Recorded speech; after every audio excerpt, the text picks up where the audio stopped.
Booster. Go. Retro. Go. Vital. We go fly. Guidance. Guidance go. We're going to the moon. Network. Go. Recovery. Go. Tom. We're go flight. 3, 2, 1. Blast off! This is not my fault! Again! Woo! Woo! Woo! Jesus! He's not a cheap shark.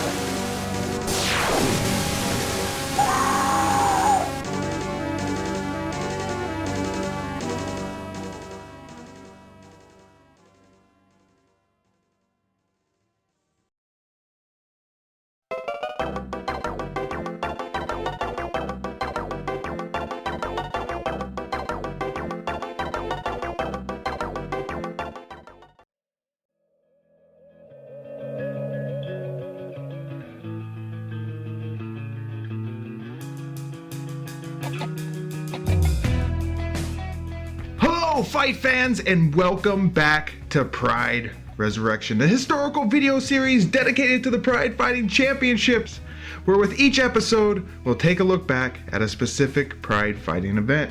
And today, dear viewers, we are concluding the 2000 Grand Prix. I am the most dangerous man alive today, joined by the Colombian Good Vibe. Woo! You gotta be more enthusiastic. Joined by the Colombian Good Vibe. There you go. God damn, man. I'm here. It's a fucking special occasion. It is. Don't be half-assed about introducing me, asshole. And we are missing the machine once again. He said he's sick, so we'll hit him up again on the next episode. I'm disappointed in you, man. With what? Where's the juju fish, huh? I know, no juju fish. That's a trademark of ours now. It happened once before, so now it's canon. We don't. Well, we need to create new ideas all the time instead of rehashing the old shit. For example, today I'm recording with no pants on. Boom. And it is not a pretty sight. It's May 1st, 2000, and 38,000 fans have descended like flies on shit onto the Tokyo Dome in Tokyo, Japan to see the conclusion to the 2000 Grand Prix. I was gonna go against you for saying flies like shit, but then I remember Takeda is in the building. Yes. And like flies on shit, they won't leave until it's been completely devoured. 9 fights await us in total, with 7 of the fights consisting of tournament battles, with 2 other super fights, as they're called. We're watching a horrible 10-year-old rip of the horrible first print DVD of this event. Sorry, everybody, it's all I have. Why is this first print DVD so bad? Well, fans, while the first print DVD gave us some nice extras such as pre-taped shit talking, it also cuts out large portions of the event elsewhere, including many of the entrances, the expected beginning introduction of all the fighters, and more. It also completely fucked up the order of the fights, giving us Sakuraba versus Royce as our first bout, and then putting the semifinal bout before our breather fight of Mezger versus Satake. It's all fucked up. And for prosperity's sake, we'll be covering the fights in the order that they were supposed to go. Oh, I'm fucked. What order is that? Oh God, I'm so hot. Don't worry. I'll take care of you here.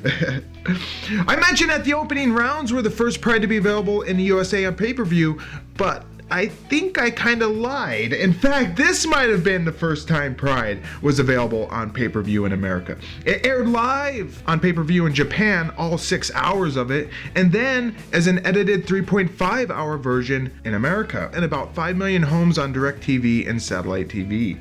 The Sakuraba vs. Royce match was edited down from its original hour and a half to 36 minutes. Interesting stuff. That was an hour and a half match originally?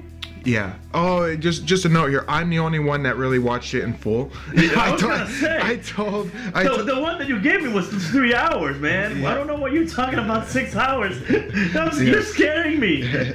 Yes, they edited out a lot of stuff for the first print DVD to fit it all onto 2 DVDs. All right, listeners. Now you know I am woefully unprepared for this shit. But what else was happening in the MMA world around this time? Just 2 weeks prior, the UFC came rolling through town with UFC 25, Ultimate Japan No. 3, held on April 14th at the Yoyogi National Gymnasium in Tokyo, and it featured a who's who of awesome Japanese MMA fighters. Duck Lips Master and ugliest man in the world, Yoji Anjo, fought future Pride contender Murilo Bustamante, which saw Bustamante arm triangle the venerable Anjo at 31 seconds of the second round. Sadly, we'll only get to see Yoji Anzo once in Pride, which will happen at Pride Shockwave 2004 in December of 2004. That fight, in fact, will be the final of Anjo's career, and I'm looking forward to covering Anjo's history in full in that episode. Lump of shit Sine Kakuta fought, defeating Eugene Jackson after 4 minutes in the first round via armbar. Satoshi Hanma, the great head of hair we last saw pummeling Yuhi Sano at Pride 5, lost to Ron Waterman, future Pride fighter, by a decision. Ikohisa, the punk Minowa, Pancrase sensation and future Pride star, also showed up, defeating Joe Slick via TKO due to cut in the third round. And it was our main event of the evening that saw Vanderlei Silva taking on Tito Ortiz, the man who just retired a couple weeks ago after beating Chael Sonnen in Bellator. The two fought for Frank Shamrock's recently vacated UFC light heavyweight belt. Shamrock had retired from MMA at the time, but he would unretire less than a year later to fight in a K1 event in December of 2000. Tito Ortiz, by the way, would win against Vanderlei Silva via decision after 5 rounds, thus becoming the new UFC lightweight champion. But without further ado, let's get on to the conclusion to the Pride 2000 Grand Prix.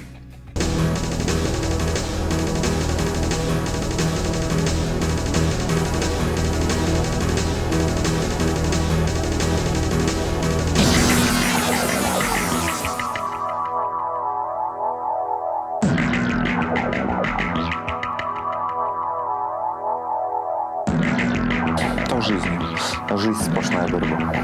Вообще. То есть борется за себя, за свои права, за свое существование, или за хорошую жизнь, или чтобы заниматься чем-то. Придумай что-нибудь.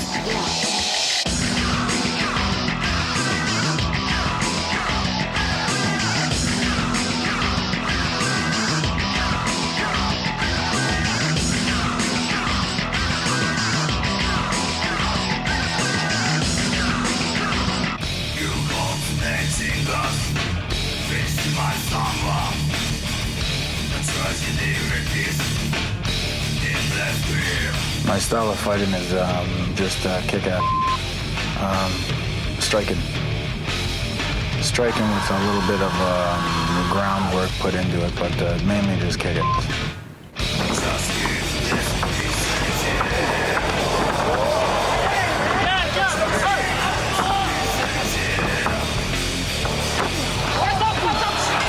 Don't miss it, and don't blink. It might happen that quick. Our first bout of the evening is our first semifinals bout, which sees a returning Gary Big Daddy Goodridge, who was 34 years old at the time. Goodridge's MMA record was 10-9. He's facing off against a returning Igor Vovchanchyn, who was 26 years old at the time and had an MMA record of 44-2-1, no contest. Lynn Hart finally gets to have her voice heard as she translates the Japanese ring announcer.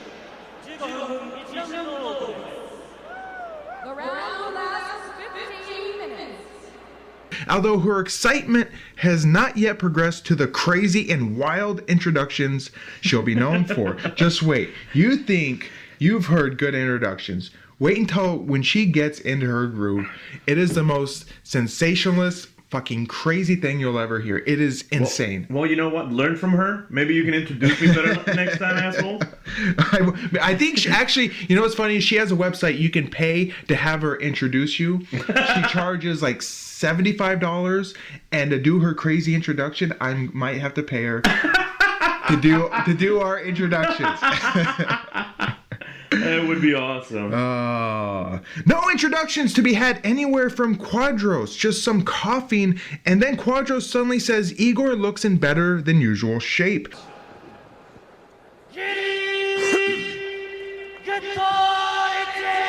We also have a third member of the commentating team who was never introduced. Who was it, you ask? Maurice Smith. Special thanks goes out to Stephen Quadros on Twitter for helping me out before I got deeper into the event. I was wondering, like, who the fuck is this? I'm glad I saw that tweet before, because There is no introduction whatsoever. Just, hey, all of a sudden, random third guy. Just like in the first part of this event. Yes. You know, they start talking, Right. and there's fucking people there, and you're like, who the fuck are you? Yeah, it wasn't until about maybe the third fight that I would have picked up that it was Maurice Smith, because no introductions, they don't say his name, and then he says something, he mentions a fight, and I made the connection. Boss Rutan claims that the average monthly salary in the Ukraine is $25. Ukraine, it's about, I heard it's $25. It's like the month salary, so you can imagine $200,000. I don't think Igor's only been making $25 a month, boss, and I don't know if it's true. They only make $25 Oh my god! in But Ukraine. you gotta realize this is coming from the same guy that said that there's nothing but street fights going on in Brazil. Yes, yeah, that's all they do. So take it with a little bit of grain of salt. And I mean, it's not like Igor is skinny. No, Like, yeah. So I doubt he survives on just $25 a goddamn month. No. I mean- Fuck this beer. I am drinking some fucking hipster specialty brew Let me see here. this shit. It's called Smoked on the Porter. Try it. Smells good. It is. What? You don't like it? It's kind of. I don't really like. I'm not a big beer drinker. Take a Corona. Okay, you want to switch? Yeah, I'll switch. That shit's good. Have at it. Round one. Feeling out by both men. Goodridge jabs forward. Leg kick by Igor, and then a counter by Goodridge. Is Igor this is the quickest I've seen him use a kick? Yeah, he's He's trying that out more. I mean, a little bit of a spoiler here for later on, but there's more kicks than I've seen him do before. Yes, that's for sure. Nice right by Igor, then brief grapple as he kind of goes for a takedown. Another low kick by Igor, and then Goodridge tries to grab him. Huge overhand right by Igor that gets Quadros' blood pumping. Yeah, like I said, this would be a striker's fight. Vovchanchyn with a big overhand right. Catches Gary right on the chin. Lunging 1-2 by Igor, Goodridge feints in and Igor grapples, but Goodridge goes for a guillotine, and then Igor escapes. Goodridge knees and Igor responds with an overhand right, and they continue with punches and a tie clinch by Goodridge. And I gotta say, I'm liking Goodridge mostly because he learned his lesson from last time. Oh yes, yeah. Oh my God, he's doing about 1,000,000 times better than their first fight. I know, man, and he didn't go for trying to outstrike Yes. Igor fucking Vovchanchyn. Yeah, no, he's playing it nice and cool. He's learned his lesson. Igor ducks a teasing right by Goodridge, and they tie up again with Goodridge delivering another knee. As they grapple against the ropes, Igor sends a knee that is a bit low below the belt. Quadros notes that Goodridge has up to 5 minutes to recover, a rule seemingly adopted by all future MMA promotions to this day. Goodridge suddenly exits the ring, and towels are suddenly prepared. Is Goodridge going to get naked? There seems to be something happening. I hope that maybe Gary hasn't broken his cup. Maybe, yep. Oh, he broke his cup. Yes. That was a knee, folks. When you throw a knee and you break the protective cup, that is a reason to maybe stop and take a little break. Yeah, that's not a small Right. enough cup for that, man. You know, I shall tell you one thing for that. Use a tie cup like I Yes. do. They're steel. They will never break. They will hurt actually the opponent. Quadros says that Goodridge's cup must have been broken, and while Boss says that's why he prefers tie cups, which are made of steel. And apparently, Goodridge lacerated his scrotum on the edge of his fractured athletic cup. Oh. Ouch. Wait, how do you know that? That's what happened? I did some research to find out what okay, exactly okay. I was gonna happened. say I could not see that. So your detail on balls is apparently a lot better than mine. I guess he got a new cup as Goodridge re-enters the ring. The two men touch gloves and we're back at it. Igor moves in looking very Vanderlei Silva-like with a huge barrage of punches that he finishes with a kick to the body. Jabs by Goodridge. They collide and Igor throws an uppercut. More trading of punches. More jabs by Goodridge as he kicks Igor around the ring. Igor slugs Goodridge with a 1, 2, 3, 4, then a kick. Goodridge approves, saying he wants more. Igor Vovchanchyn, the cable. Oh, nice little combination. And a left kick too. Now, Gary, usually when they drop their hands and start clowning like it didn't hurt, it did hurt. You got Yeah, through, but, yeah. but Daddy, I don't know, because Daddy is a special guy. Let me say that. Yeah, he's Oh my God, not again, Gary. Not again. Quadros mentions that usually when a guy clowns like that, it's because one of the punches got through, and I agree. Boss says, but with Daddy, I don't know. He's a special guy. Special. As Goodridge looks to keep pushing forward, Igor comes up with a looping punch that catches Goodridge, followed by an overhand right. Goodridge is wobbled, and Igor pounces, hammering with lefts and rights. Goodridge covers up, and Igor slows as he could be punching himself out. Goodridge moves out of the corner and looks okay. Another 1-2 by Igor. Big swinging overhand right by Igor. Goodridge clinches him and has a body lock on Igor. Goodridge puts him in a corner as 5 minutes has passed. Slow work here as the men take a breather. Gary turns Igor out of the corner and then trips him down to the mat. Goodridge is in Igor's guard. Quadros is very excited about this. He doesn't understand. And down they go.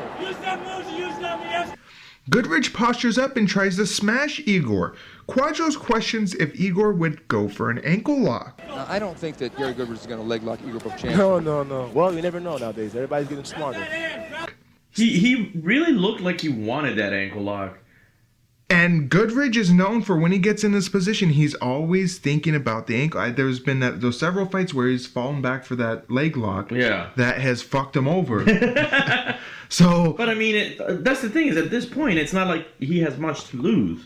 No. So you know, yeah, if you're going even against someone, you know, don't fuck up. But he's not going even. So might as well fucking try a Hail Mary. Yes. More smashing from Goodridge. He is definitely doing a lot better against Igor this time around. Goodridge continues to work from the guard, and he neatly traps Igor's right hand underneath him. Igor peppers Goodridge with his free hand. Then more fierce hammer punches from Goodridge. Wow! Igor gets his hand free, and Goodridge looks to maybe pass guard. Then he rethinks that. Goodridge once again tries to rain down hell, and Igor pushes him away. Goodridge stands, and then so does Igor. Blocked overhand right by Igor, then Goodridge sends in a knee. Igor sends out a 1-2. Gut-busting kick by Igor. Goodridge looks stunned, and then Igor clips him with a left. Overhand right by Igor. Goodridge comes off the ropes. The commentators firmly believe Goodridge is tired after his heavy output. Igor goes up top and gets trapped by Goodridge, who sends in a hard knee. Igor backs away, then comes in with a 1-2 kick, then more punches. They tie up against the ropes. Another barrage of strikes from Igor, and holy shit, this is quite the fight. Igor dodges a Goodridge punch, then gets trapped for a knee, and then kaboom! Goodridge rocks Igor with a left, but Igor must not have even known that just happened, as kaboom! He smashes Goodridge with an overhand right, and Goodridge nearly buckles like a limbo contestant. Goodridge looks to escape, but his legs have failed him, and he falls. Igor gets on top of a downed Goodridge, hammers him, and the ref calls it. Good knee to the body. Oh, and Good left hand by Gary Goodridge. Oh! Big right hand by Igor Vovchanchyn. Gary Goodridge is in big trouble. He's in big trouble. That's it. The referee has stopped the fight. Igor Vovchanchyn by TKO. Igor Vovchanchyn, winner via TKO at 10 minutes and 14 seconds of the first round. Not much questioning if that was an early stoppage. I think it might have been, but who am I? Igor hurries to the back to rest for the next round, and replays show that maybe his punch hit Goodridge in the back of the head. Good vibe. What were your thoughts on Goodridge versus Igor? It was such a fucking better fight than the first time these two guys met.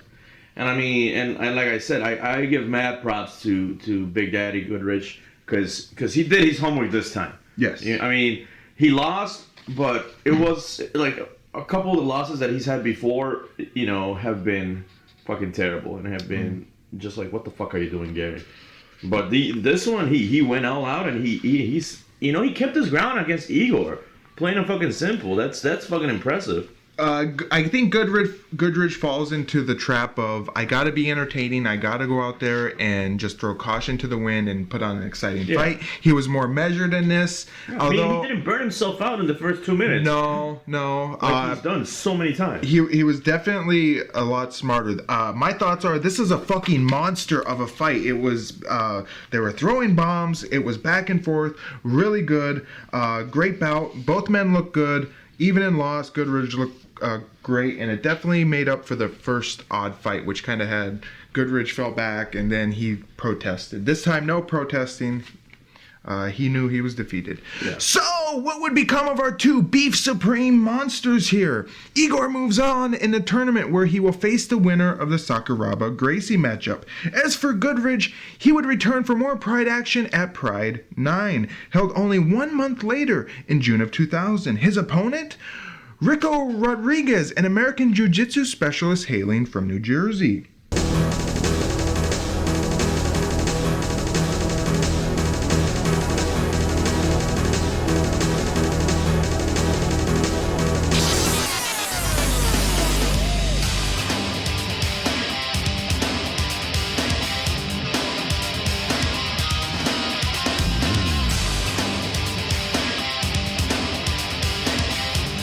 好きでやってるから。好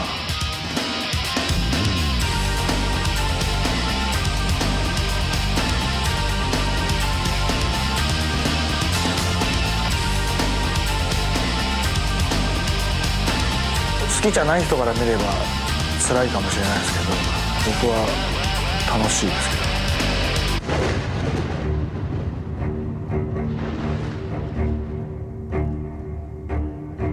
I never retired, and I have a lot of people that I have to shut up over there. I gotta shut them up.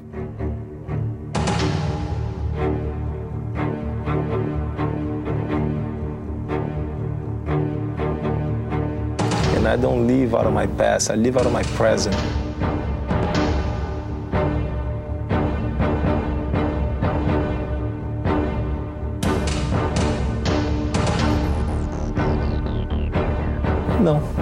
No message to Sakuraba. I'll give my message on me first. Our second fight of the evening sees a returning Kazushi Sakuraba, who was 30 years old at the time and had a record of 8-1-1 with 1 no contest. He's facing off against a returning Royce Gracie, who is 34 years old with a record of 12-0-1. We're treated to some pre-taped shit-talking from Sakuraba and Royce, an idea that wasn't unique to Pride, of course, but one that would be copied and used unabashedly in just about all future MMA promotions. In the ring, we see 3 masked Sakurabas. What the fuck did he fuck? What the fuck is going on here? It cuts right to this, fans. There's nothing before this. No ring entrances. It just cuts, and we see 3 masked Sakurabas. Sakuraba is clearly doing some gamesmanship here, with his doppelgangers even sporting taped up right knees to match. But I have to ask, what the fuck is the point? Antonio Inoki then suddenly lumbers into the ring with his giant fucking head and offers bouquets to our fighters. When Sakuraba finally reveals himself, he is sporting dark red hair. Royce, of course, is wearing the gi. I mean, that Sakuraba hairdo looks ridiculous.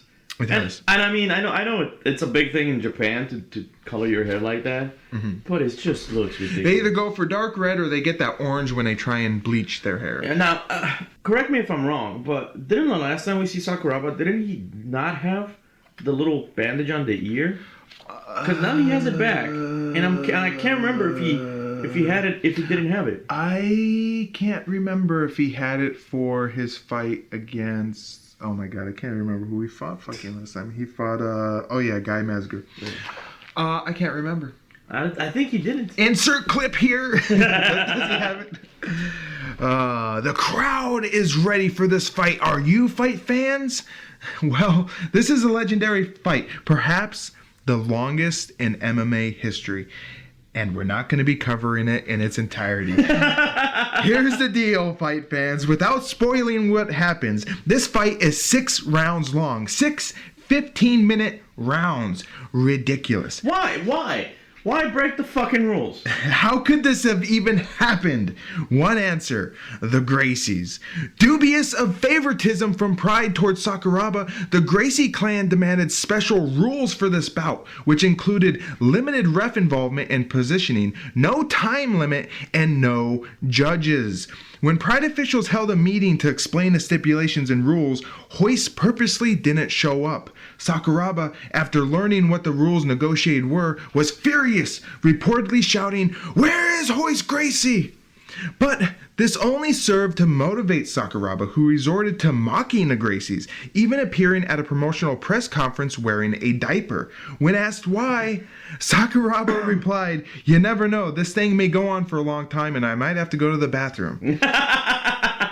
Surely this would be an epic fight, one that you should definitely check out for yourselves. With that said, we can't possibly do this fight in full. We'd have to make an entire another episode dedicated just to do it, and we might actually have to do that. But for now, we're only going to do a condensed look at this fight. Rounds 1 through 5 will be recaps, but we will cover round 6 in full. Are you ready? Round 1! One second, let me finish this beer. I'm not ready for this sober. Okay. I gotta take a sip too. Okay. Round 1! They grapple on the ropes for about 2 minutes. Royce takes Sakuraba's back. Sakuraba threatens with the Kimura. The crowd goes crazy. Sakuraba going for the armlock outside of the ring. Royce Gracie preps his own gi to block it. Yes, good move. Very good move. Oh, this is tremendous. Look at the expression of Sakuraba. It's great. Unbelievable. Jesus Christ, huh? No expression. He's going and he's holding it. He's starting to really twist on that arm. Royce punches Sakuraba about 100 times while Sakuraba hangs outside of the ropes. Royce scowls a lot. In this position. Royce hangs on to Sakuraba's back for ages, and finally, Sakuraba nearly breaks Royce's knee before the bell. End of round 1. Round 2! Royce grabs Sakuraba. They are stuck in the corner for about 30 minutes as Royce attacks with knees. Shots of Yakuza gangsters in the crowd. The ref attempts to separate the men, but is rebuked. Sakuraba begins to undress Royce, making the crowd giddy. Twist him or something, I mean. Thing is, I think this is a matter of attrition. That's a smart move. That's a smart move. Use that like you would in a hockey fight. Pull it over his head. Sakuraba smiles and Royce scowls some more. Royce goes wild with punches to Sakuraba's body. They do little in the corner. Sakuraba goes after Royce's belt now. Royce pulls guard. End of round 2. Round 3! Royce attacks and Sakuraba looks to shoot. Against the ropes, they battle for control. Sakuraba knees Royce's genitals, and Sakuraba gets a yellow card. I gave you that one. You did. Foot stomps are back. Oh, nice knee by Sakuraba. Oh, it was a groin shot. Unintentional. It was unintentional. Meaning that He can be disqualified, I guess. he could be disqualified under these rules if a fighter can They circle! Royce attacks and fails to get his back. Back in the corner, they fight for control. Sakuraba knocks Royce down, tries to kick his face. Royce's left leg is getting damaged. They trade and move around the ring as Sakuraba attacks the leg some more. Royce is slowing down but continues to push forward. They grapple in the corner. The bell rings. End of round 3. I mean, I'm gonna make a quick interruption here. And as much as Hoyler's trying to strike Sakuraba doesn't look like he's fucking dealt with anything. He's like, No, he seems completely unconcerned with Royce. You said Hoyler. Oh, sorry. Correction. Round 4! Royce goes straight for Sakuraba, back on the ropes and grappling. Royce knees Sakuraba's leg. Sakuraba pushes Royce down. Royce fixes his gi, back and forth striking. Then Sakuraba grabs Royce's leg and puts him down. The gi is looking like a bad idea as Royce has to be overheating. Royce simply falls to the mat. More standing exchanges back and forth for a few minutes. Minutes pass in the corner of the ring. Royce rushes forward and gets Sakuraba's back. Stuck in the corner, not much happens. Foot stomps by Royce. Royce pulls Sakuraba down, but Sakuraba attacks for a leg lock. The bell rings and we are now 60 minutes past of fighting, not counting the minute breaks. Round 5, Sakuraba kicks and Royce manages to find the will to push forward. Back in the corner, Royce pulls guard and Sakuraba obliges him. Lots of close quarter fighting before Sakuraba musters up a huge burst. Lots of up kicks from Royce. Sakuraba with a tight grip on Royce's drawers. The crowd loves it. By Royce Gracie. Smart fighter. Oh! Look at this with the good right hand. Good right hand by Sakuraba. Nice move. Beautiful move. He's in the feet, so Royce's disadvantage. That's a beautiful move, baby. You can't teach that. You gotta feel that. How does he come up with it? You gotta feel that. Still on the ground, but both men stay active. Back to Sakuraba attempting to remove Royce's pants. Sakuraba's glove is fucked. Nuggies with Royce's heel. Wrist fighting. Then the bell rings. In between the round, Sakuraba's bottle of water doesn't look just like water. It's extremely cloudy. No one mentions it though. Boss and Maurice joke about the cameramen needing extra rolls of film. Boss has a jiu-jitsu club in Beverly Hills and he must have made mention to it because what I have written here doesn't make any fucking sense. Maybe Costco. Yeah. Yeah, right. Maurice Smith's kickboxing school. The Beverly Hills Jiu-Jitsu Club. Cha-ching. I have an interesting tidbit about Boss and his Beverly Hills Jiu-Jitsu Club. Before his fight with Royce, Takada put in some training at Boss's club, and Boss stated that Takada was routinely being tapped out by white belts, aka complete noobs, while training there. That is not surprising. Fuck you, Takada. All right, ladies and gentlemen, I'm gonna go build a time machine, go back in the past, and sign up for that gym so I can make Takada fucking tap. That's what I'm gonna fucking do. That's going on the bucket list. Make Takada tap time out. machine. Like, I don't care about Hitler. I'm making Takada fucking tap. And now, fans, it's time. Round 6. Somehow, Royce finds the will to charge forward, but Sakuraba ducks and takes him down. Sakuraba is in full guard. Royce with a tight grip and a high leg guard. Maurice asks if they think the crowd likes this fight or even respect it. What do you think the crowd's thinking now? Are they excited? Are they happy? Well, do they respect and admire this, or what? Or is this too much? I think they respect it because I respect it. Boss says yes because he respects it, and Lord knows Boss will be the first one to shit on a fight the moment he's bored. You're not fucking wrong. You're not fucking wrong. Sakuraba seems to be biding his time here, and Royce is happy to just get a rest. There's some light heel kicks by Royce to Sakuraba's head, and if they had a bit more hate on them, they could actually do some damage. Sakuraba stands and Royce does as well. Royce moves in and Sakuraba delivers 2 stiff low kicks. Royce seems a bit gimpy, and as Royce goes in again, Sakuraba clocks him and Royce goes to the mat, to which Sakuraba goes into his guard. Sakuraba gets to his feet and delivers a fast kick to Royce's left leg. Royce is shaky upon standing up. Another hard leg kick by Sakuraba, and after a scramble, Royce goes back to the mat as Sakuraba pursues with a kick. Then another kick and Royce rolls away to his feet. Royce unwisely pushes forward, eating another leg kick as he does. Then Royce manages to grab a hold of Sakuraba and we're against the ropes. Quadros notes that Royce is bleeding out of his mouth. Not much happens here for about 2 minutes as both men are content to take a rest. The commentators ponder on what Helio, Royce's dad, must be thinking. Be working with 2 subtle individuals like Maurice Smith and Boss Rutan. Look at Mr. Julio. What do you think is going through his mind for his son? You know, is he feeling the pain of his son? Is he? He has to. You know, is he concerned? Is he confident? What do you think is going? What would you? I think what's going through his mind is that he's been in a long fight like this before, and he's probably hearkening back to what he might have done. Sakuraba finally pushes Royce away. Sakuraba swings and misses with a leg kick, and Royce maybe thinks of an uncommitted flying knee. Sakuraba counters, then Royce moves in again, to which Sakuraba swings away. Royce tries a kick and gets thrown down by Sakuraba. Stinging leg kick by Sakuraba. Ouch. He's good at those. Yes. Lots of trading of punches after, but nothing really damaging. Then another leg kick, and finally the tree is toppled as Sakuraba slices Royce down with a leg kick. Punches follow, then another kick, and Royce manages to scramble to his feet. 10 minutes have passed in round 6. Nice 1-2 by Sakuraba. Another hard leg kick followed by punches from Sakuraba, and Royce falls down again. Leg kick by Sakuraba. Royce gingerly kicks back at Sakuraba, then stands up. Swinging punches by Sakuraba which don't really land, but Royce shoots in, then pulls away and sits back on the mat.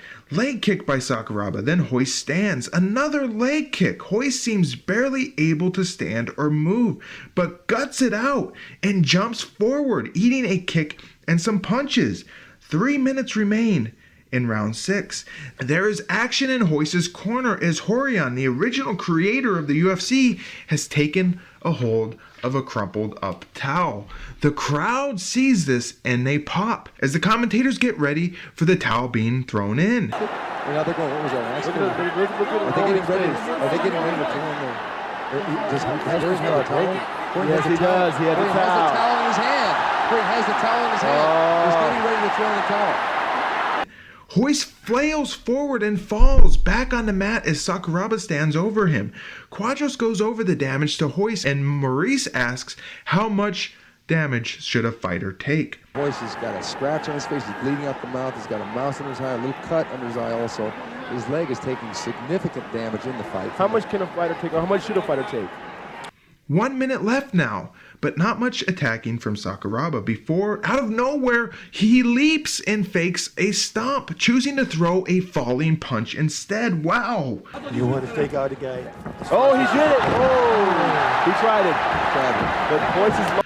It was really good. I mean, he, like I said, who was the first guy that he fought that was always on the ground?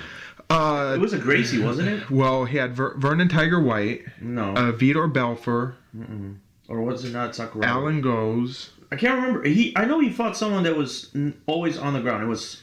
Remember, he beat the shit out of Vitor Belfort's legs, and Belfort chose to just fall down to the mat. Okay, so that might have been it. And ever since then, he's been really good against knowing how to attack. Yes. Well, yeah, knowing how to pick apart somebody who who's laid down. Yeah, absolutely. Then the bell rings, ending round 6. There is little action from either corner as the fighters take a rest, but as the announcer signals for the next round, Royce's corner chooses not to acknowledge the call. Sakuraba has stood, and with towel firmly in hand, Rorion Gracie relents, tossing the towel into the ring. The crowd erupts with joy. Sakuraba, hometown son done good, is the victor in this war of wills. Looking concerned. They're looking concerned. They want to stop. You see? Yeah, The father's like, they're looking concerned. They want to stop. His corner man facing him is no-no. He's throwing in the towel in. Kazushi Sakuraba has made Gracie quit. He made him quit. In a significant fight. Listen at the crowd. Standing over your head. Sakuraba, winner after 6 rounds via corner stoppage / retirement. Is this the first time we see a towel thrown? Of the night, yes. No, of the night? I don't think I've seen one in the entire Pride so far. No, we haven't. Okay, that's what I thought. No. I have some really good history here, some actual words from the fighters. Royce would say this about the retirement. After the 6th round, I told my father and brother, I can get up, but I can't walk. I had a partial tear on the tendon and a crack on the shin. My God. If they had told me to get up and fight, I would have. Sakuraba and Royce hug after the battle, and the crowd is still in euphoria. Quadros thinks Sakuraba looks fresh, but Maurice Smith would disagree. Good vibe. What were your thoughts on Sakuraba versus Royce? I mean, fuck that fight. From what you saw. Yeah, well, that's the thing is, from what I saw, it wasn't terrible. I mean, I was pissed because of the change of the rules. I mean, if you're gonna have a fucking tournament, fucking stick to a standard fucking format. Yes. So I was pissed off going into it.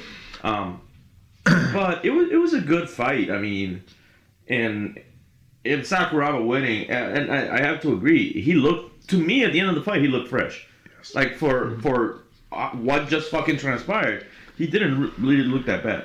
Yeah, unfortunately, Pride was kind of bent over a barrel here by the Gracies, Royce particularly. He was kind of upset from what I read over what happened in the Takata fight. There was supposed to be no stopping there either. He wanted to keep on going because he didn't want he wanted to beat him. Yeah. He wanted to embarrass him. So the fact that they let Takata out with a loss, he was kind of pissed about that. Anyway, there's a whole bunch of more history on this. I didn't include it here, but the Gracies pretty much had Pride bent over. They demanded whatever they wanted, and Pride had no choice. Yeah, I mean, it's a big name. It's a big family, especially at the time, which is still fucking bullshit. Since we only watched this fight in brief, I'll say this. This was an unnecessary marathon. The Gracies are sometimes buffoons with their demands and rules, but it's a historic match and a must-see for all MMA fans. And I will say, though, even if he looks fresh, that's still a really long fight. Oh, God, Which really makes me feel bad for Sakuraba, you know, because... Shit, he just won. He's going against motherfucking Igor. So that's the thing, is he's going against Igor after such a fucking long fight, man. I feel really bad for him. So, what would become of our two Iron Will fighters here? Sakuraba moves on in the tournament where later he will have the misfortune of having to face Igor Vovchanchyn. As for Royce, this would not be his last appearance in Pride. Wow! He would actually return. That's right, fans, you heard it right. But not for another 3 years down the road, which would be at Pride Shockwave 2003, held in December of 2003. Royce wouldn't compete in MMA at all until then. We'll see you then, Royce!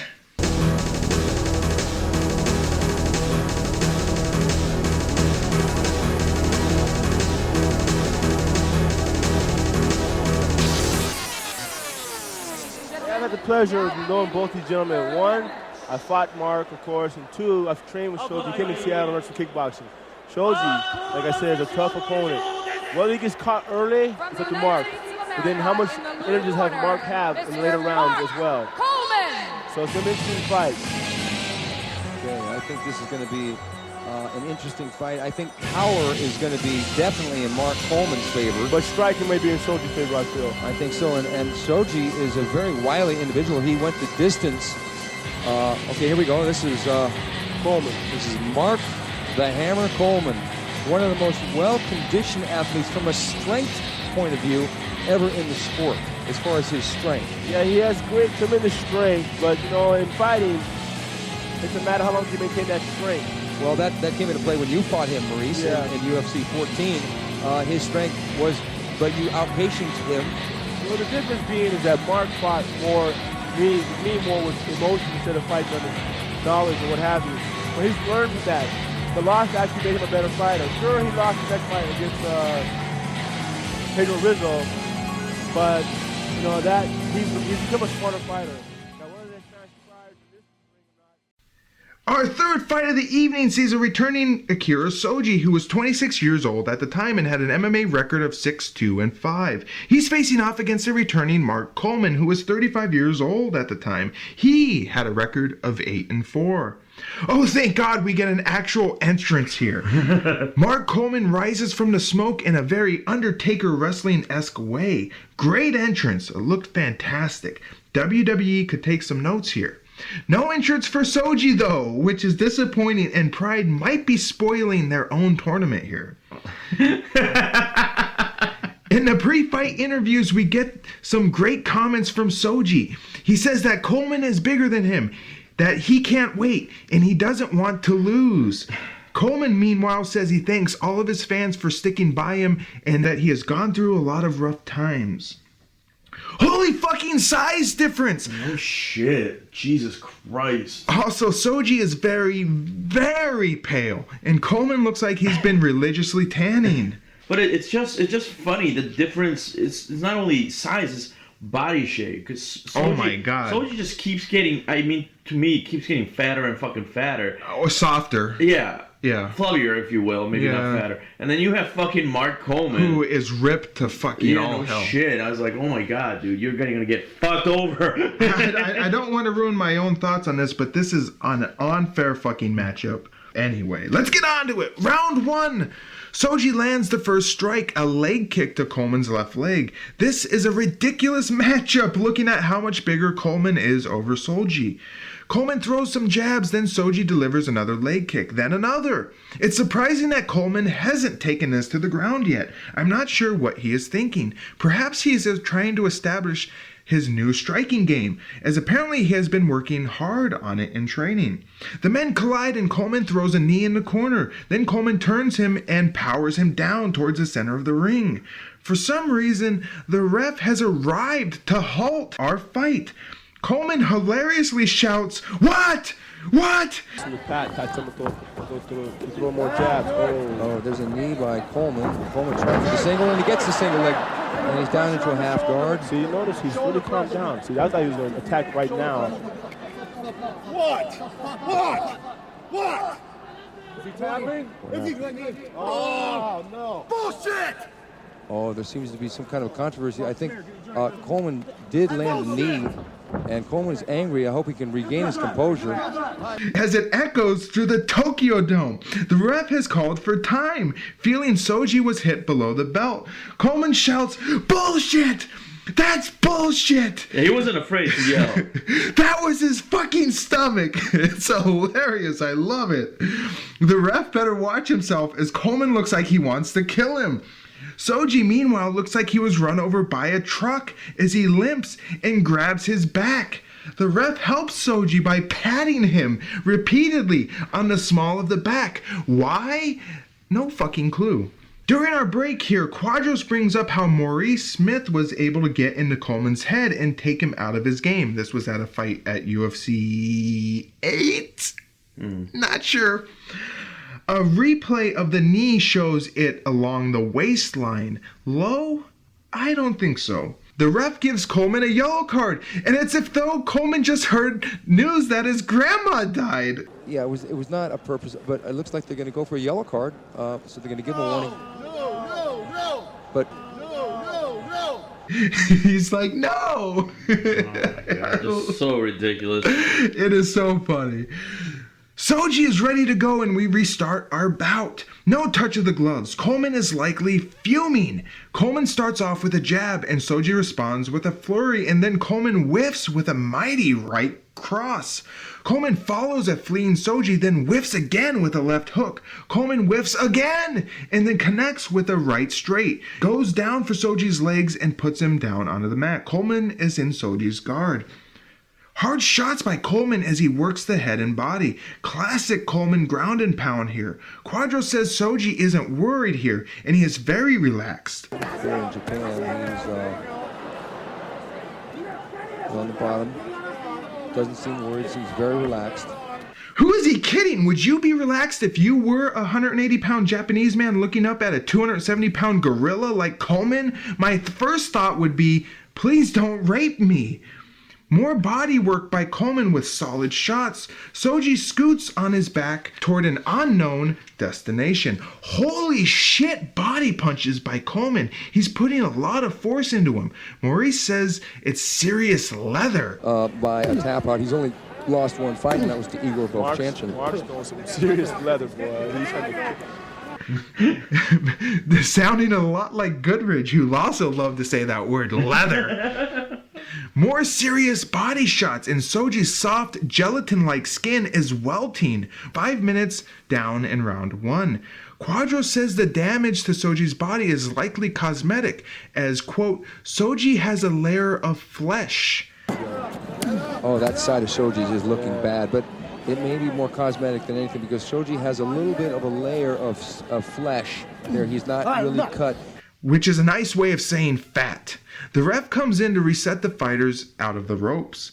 Steady work by Coleman as Quadros mentions Coleman has never been tapped out, before Maurice reminds him of the behemoth Takada.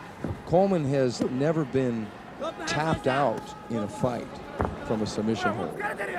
Well, he did have the one with Takada. That's that part with Takada. Oh, that's right. Oh, right, Quadros replies. Couple of nice headshots by Coleman. Right now it's 100% damage being done by Coleman.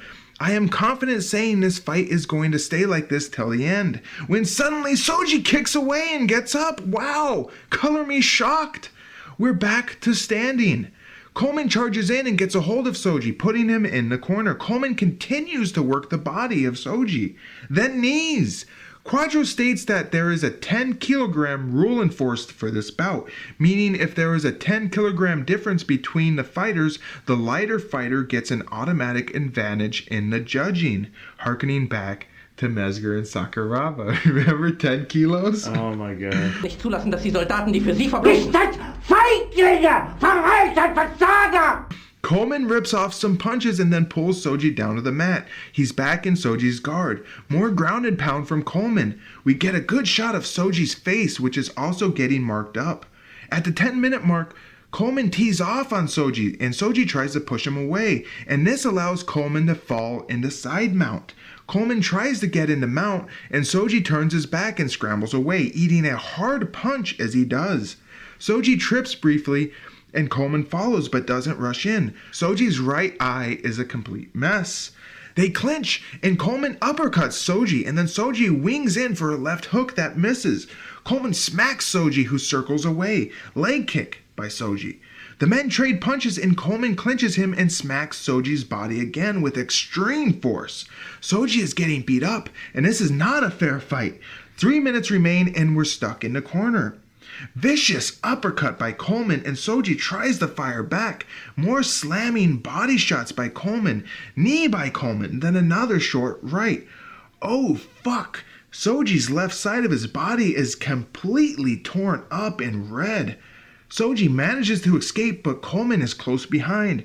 Shoji kicks and Coleman punches, spinning back kick that is deflected by Coleman, and Coleman tries to make Shoji pay, and the men clinch. As Coleman tries to muscle Shoji down, Shoji ends up getting the better of the position, and now Shoji is able to deliver some punches, but Coleman recovers and we're back to standing. 1 minute left. The ref calls for action as Coleman has slowed down. He looks to punch but doesn't really pull the trigger, and then the bell rings. Coleman looks a little out of breath, and Shoji looks really beat up. And then he spits out orange crush soda from his mouth. Here, hold my crush. Looks good. Yeah, real orangey.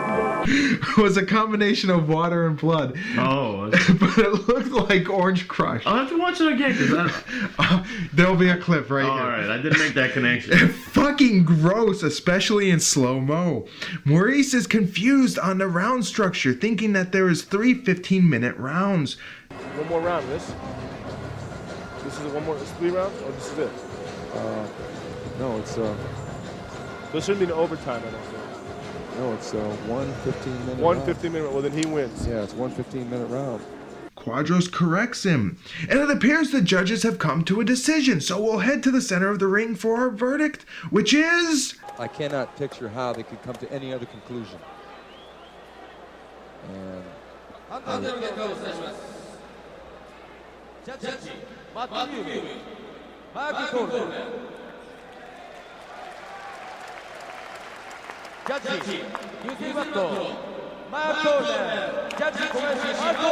okay, it's a unanimous decision victory, a dominant, one-sided victory.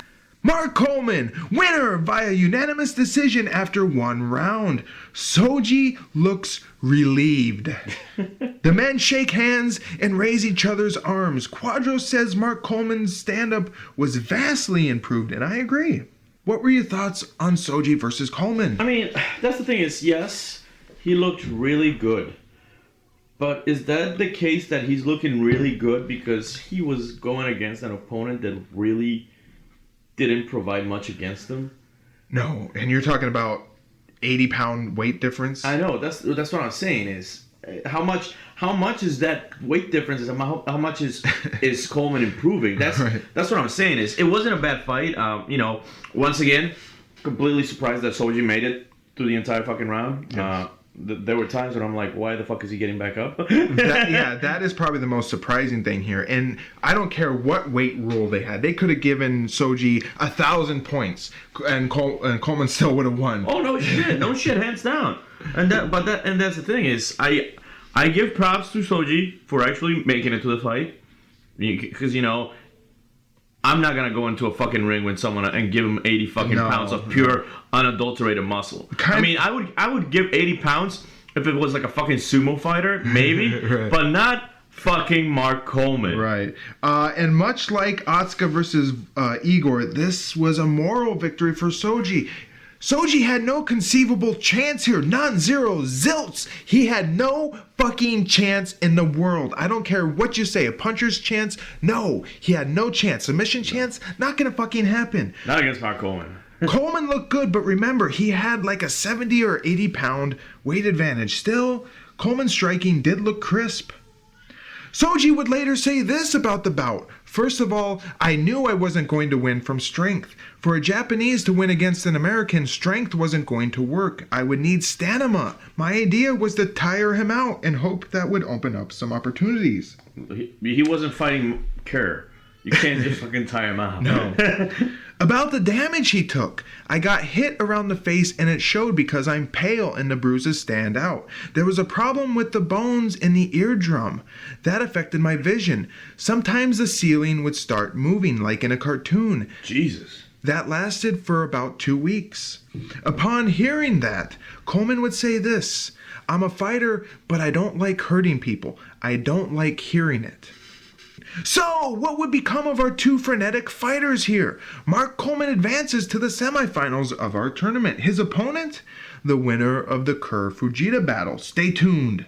As for Shoji, he would be back in short order, nearly a month after for Pride 9, New Blood, where he will face Peoria, Illinois native John the Saint Rankin. See you then, Shoji!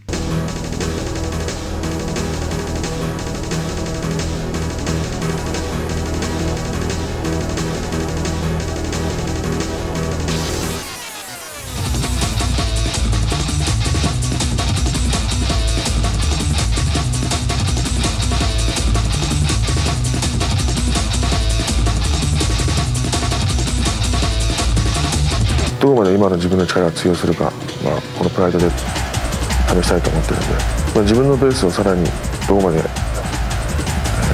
このスタイルに合わせられるかっていうのが一番のテーマなんで、その点に重視してやってきました。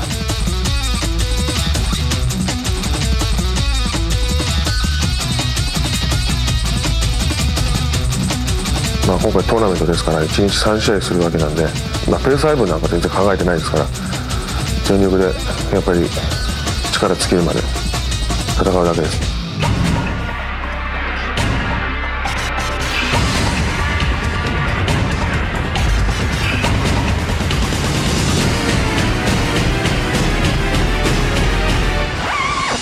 My style of fighting is, my origin is wrestling.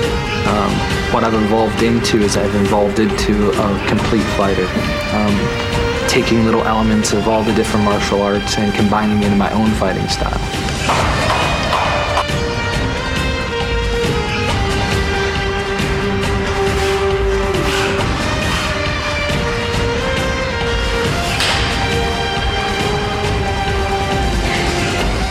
You, as an athlete, you find the will to overcome the physical difficulties of a fight. And I say one saying that I have is when I train, I don't train my body, I train my mind. When he trained with me in Seattle, he showed a lot of promise. But I'm concerned about his response to being hit. He's not used to being hit yet.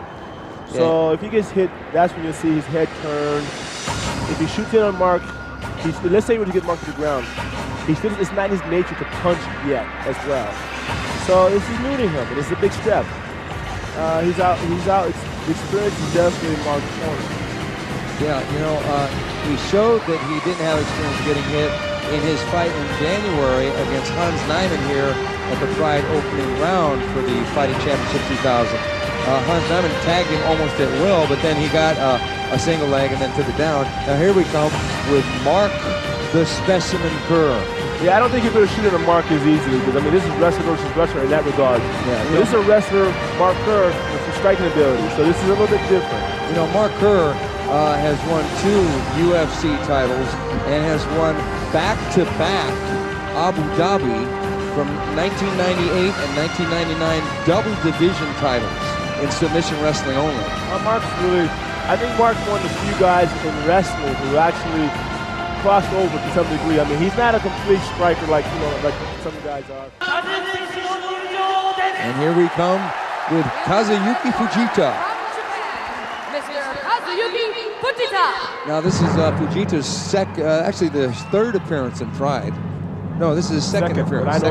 Second appearance in Pride, right. And he's from Chiba, Japan. I believe that Mr. Fujita at 250 pounds is the heaviest competitor in the tournament. Yeah, I believe he is, but like I said, he doesn't have the experience yet. I really don't see him winning this fight. He's coming into this business a little late right now to be up against his top guys. He is a good wrestler. Apparently he's a good wrestler. He's a good shoot. But this is a very big step for him. This is a huge step for him because he's facing one of the most skilled, strong, and wise fighters in the business today. Mark Kerr is up there in the top 2. He and Igor Vovchanchyn jockey back and forth on who is the best fighter currently in the heavyweight division. Our 4th bout of the evening and our last quarterfinal bout features a returning Mark Kerr, who was 31 years old at the time. Kerr's MMA record was 12-0 and 1 no contest. He's facing off against the returning Kazuyuki Fujita, who was 29 years old at the time. Fujita's MMA record was 1-0. More entrances, thank you! Both Kerr and Fujita get their full entrances included. Kerr is supporting a freshly shaved head, and wow, he has dropped at least 25 pounds. His chest is definitely a lot smaller, and Quadro states that Kerr is a svelte 239 pounds, a far cry from his typical 265. For this fight, he looks a very svelte 239 pounds. He's really cut for this fight. Yeah. This could be because apparently Kerr stopped taking anabolic steroids months prior after his stint in rehab. But that's not to say that he wasn't taking any type of enhancements. Kerr had instead started using human growth hormone. It's kind of weird because I saw him slightly thinner, but the striking thing for me was his haircut. Oh yeah. He looks so freaking weird. Yes. With that haircut. Well, and I'll liken it to the first time I saw Kurt Angle with a shaved head. Yeah, no, and that's exactly it. Because to me, Kerr has always been Kurt Angle. Yes. And it's the exact same thing, man. It's like he has this haircut, and all of a sudden, boom, who the fuck is this guy? Yes. Kerr's kept himself busy since the opening rounds of the tournament, a subject of contention between him and Boss Rutten, who lamented that Kerr wasn't putting in enough work. In March, 2 months prior to the finals here, Kerr participated in the Abu Dhabi Combat Club Submissions World Championship of 2000, where he competed in... fucking mouthful, man. Say it again. I'll say it again. The ADCC Submission World Championships of 2000. Where he competed in both the 99 kilo plus and the open weight divisions, in which he won gold in both. Kerr stated that he was paid close to 6 figures for his appearance, a factor in why he decided to do it. The ADCC of 2000 saw a who's who of stars and future MMA somebodies, including Royler Gracie, Renzo Gracie, Tito Ortiz, the Bald Inoue brother, Ricardo Arona, Matt Hughes, Jeremy Horn, Jeff Monson, Ricardo Almeida, Travis Luter, Giant Mutant Ricardo Moraes, future Pride megastar Minotauro Nogueira, baby blue-eyed Carlos Barreto, and Josh Barnett. Holy shit, What a fucking lineup. Too bad it was only grappling. Fujita was busy as well, appearing at Extreme Shootout, The Underground, in April, which was held in Killeen, Texas, where Fort Hood is located. Fujita didn't just fight once, but twice. And no, it wasn't a tournament. He just wanted to fight twice in one night. Fujita beat both of his nobody Texan opponents, first by KO, then rear naked choke. Don Fry was there, and he recounts this event as follows. We got Fujita in a fight in Fort Hood. We went there one night and the crowd went nuts for him. We put him in under the name Saito, in honor of Masa Saito, the best fucking pro wrestler to ever come out of Japan. He went in there and did so good, they asked him if he wanted to fight again. He said, yeah, let's do it. 2 fights in one night. The crowd embraced him as one of their own because he had fucking balls. This was a month before Pride, quoting Don Fry there. Kerr definitely has a height advantage, but Fujita is still pretty thick. I mean, I will say it's impressive seeing someone, like especially a Japanese, be Kerr's size. Yes. Because he definitely, like, especially arms, if nothing else, has the same thickness as Kerr. And that's fucking impressive. I agree. Let's get on with it. Round 1. Fujita comes right out and tries to bash Kerr with very rudimentary fists. Form perfect leg kick by Kerr, but it was a slapping kick. Fujita moves in again and Kerr ducks, gets a single, lift, twirl, and slams Fujita down. Beautiful takedown. Kerr is in Fujita's guard. At this point is when I'm mesmerized by the eyes on Kerr's ass. I can't look away, man. The bad boy trunks. I can't look away. Kerr pops Fujita with a nice right, then a short left, and 2 big hammer fists. Body and then head again. Fujita hits Kerr with a right and left. Nice left by Kerr. Quadros comments that Kerr might want to stand back up, as Boss told Quadros before the fight that he was holding Thai pads for Kerr, and Kerr nearly knocked him out. It'd be interesting to see them stand back up, because I know that Boss told me earlier that he was holding the Thai pads for Kerr, and it almost knocked him out. Kerr looks to pass and Fujita turns, letting Kerr partially take his back. Fujita is trapped here as Kerr smashes him once, and the second gets blocked. Maurice Smith seems sure Kerr is going to win already. I mean, that was an impressive fucking hit by Kerr. And I was surprised that Fujita was still going. Yes. Oh, yeah. Oh, just fucking wait. Oh. Fujita begins to sit up and gets popped with a right, and then kaboom! Kerr smashes Fujita with one of the hardest connecting knees I have ever seen in my life. And Fujita isn't dead. Kerr then hits him with another flush on the forehead. Fujita is not out. Unless he gets knocked out. Oh, good right hand by Mark Kerr. Oh, knee to the head. Good knee to the head. And Fujita was up and up, and Kerr was going. Fujita stands, whacks Kerr with the left. They clinch. Kerr knees the body. They move to the corner. Kerr tries a half-hearted knee. Fujita throws an uppercut right, winds up for more, and then Kerr dives in, taking Fujita down, but Fujita has hooked the ropes. Kerr then blasts Fujita again with another hard knee, then another. Fujita simply stands up as if nothing happened. And that's the thing, is he does stand up. Like, he did not get hit. There's no stumbling, nothing. He just gets back up and is back in the fight. I'm like, holy shit, man. Like, how do you train that? How do you train getting beat up like that? You can't. And getting the fuck back up, man. Kerr at this point looks utterly confused. How can Fujita still be awake? They touch gloves, and Fujita throws an awkward 1-2, and Kerr goes for a takedown, but Fujita defends this time, staying upright. Kerr hangs on to the left leg of Fujita, then stands and pushes again for the takedown, but he just doesn't get it. Fujita throws a knee, and Quadros is confused over the rules here. Isn't this illegal, he wonders? Kerr seems to believe so too. Oh, now see, he's on all fours here. That's illegal, isn't it? I thought it was. I mean, this is the same flashback to when Vovchanchyn Vovchanchyn fought Kerr. Fujita transitions to Kerr's back, but Kerr stands and turns. The men meet in the center and trade punches. Fujita then gets overly aggressive and completely whiffs, falling awkwardly to the mat.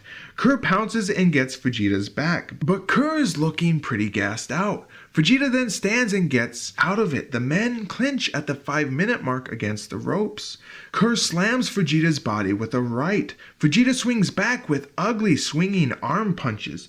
Kerr steps in for a body kick, but big mistake as Fujita catches the leg and somehow Fujita connected with Kerr's junk. No break in the fight though as the ref orders fight! Kerr is suddenly unable to hold his hands up. He puts his hands on his waist. This is not good.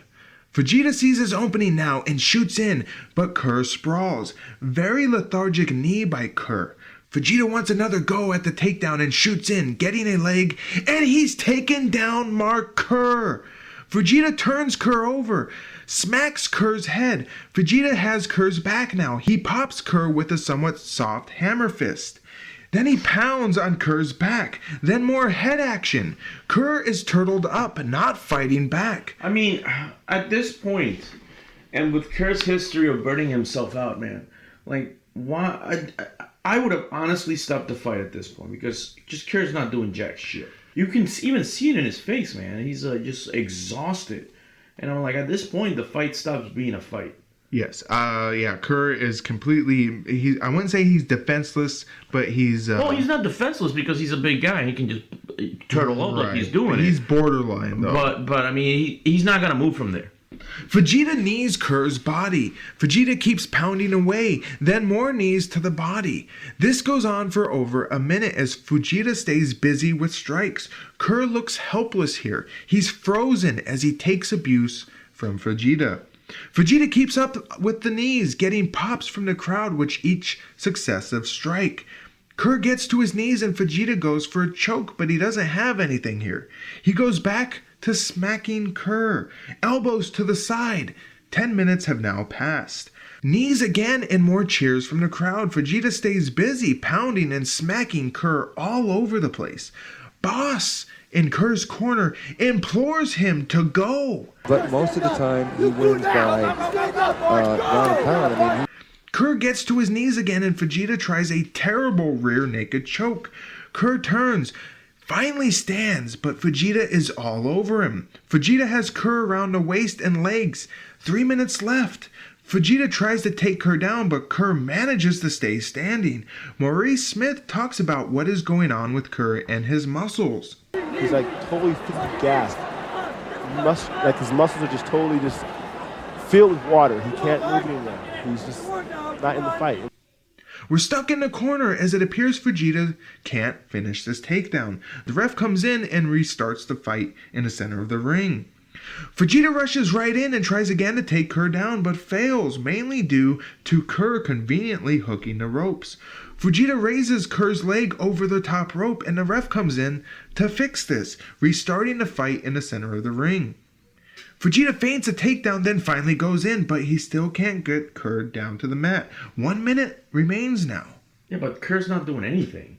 Like, he's defending at best. Barely defending. Yeah, like, that's the thing is, he's not doing anything. Why keep the fight going? At this point, to me, the fight was boring. Plain and simple. Is because I don't like seeing, like, a one-sided assault like this, and that's just what it turned into. Kerr falls to his knees and Fujita steps around him to his back. Fujita then pounds Kerr with punches and knees, getting the crowd to cheer. And then the bell rings. Fujita celebrates, getting hoisted up by his coach Brian Johnston. They must be sure they've won this. Kerr, meanwhile, simply looks defeated. We head to the center of the ring for a decision and... I thought he'd be in the final. He's out. Fujita. Judges, Matsuki, Fujita, Fujita, Kazuyuki Fujita in a stunning upset decision victory over Mark Kerr. The crowd goes crazy and Fujita is moving on in the tournament. Wow! Completely unsurprising considering the turn of this fight, but still, I mean, massive upset. It's surprising going into the fight. And then you watch the fight, and it's not fucking surprising at all. No. What was more surprising was that Fujita head didn't explode when Kerr... No kidding. How the fuck is he alive? Like, holy shit. One of Fujita's nicknames is Old Ironhead. Well, he lived up to that goddamn nickname because he got pelted with the full strength of Mark Kerr, and he just stood the fuck up. I still can't believe Fujita survived Kerr's knees. It was an exciting fight until Kerr kind of gave up. Yeah.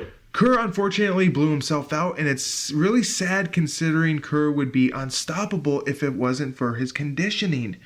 How the fuck could this happen? Kerr would later claim it was because of the HGH.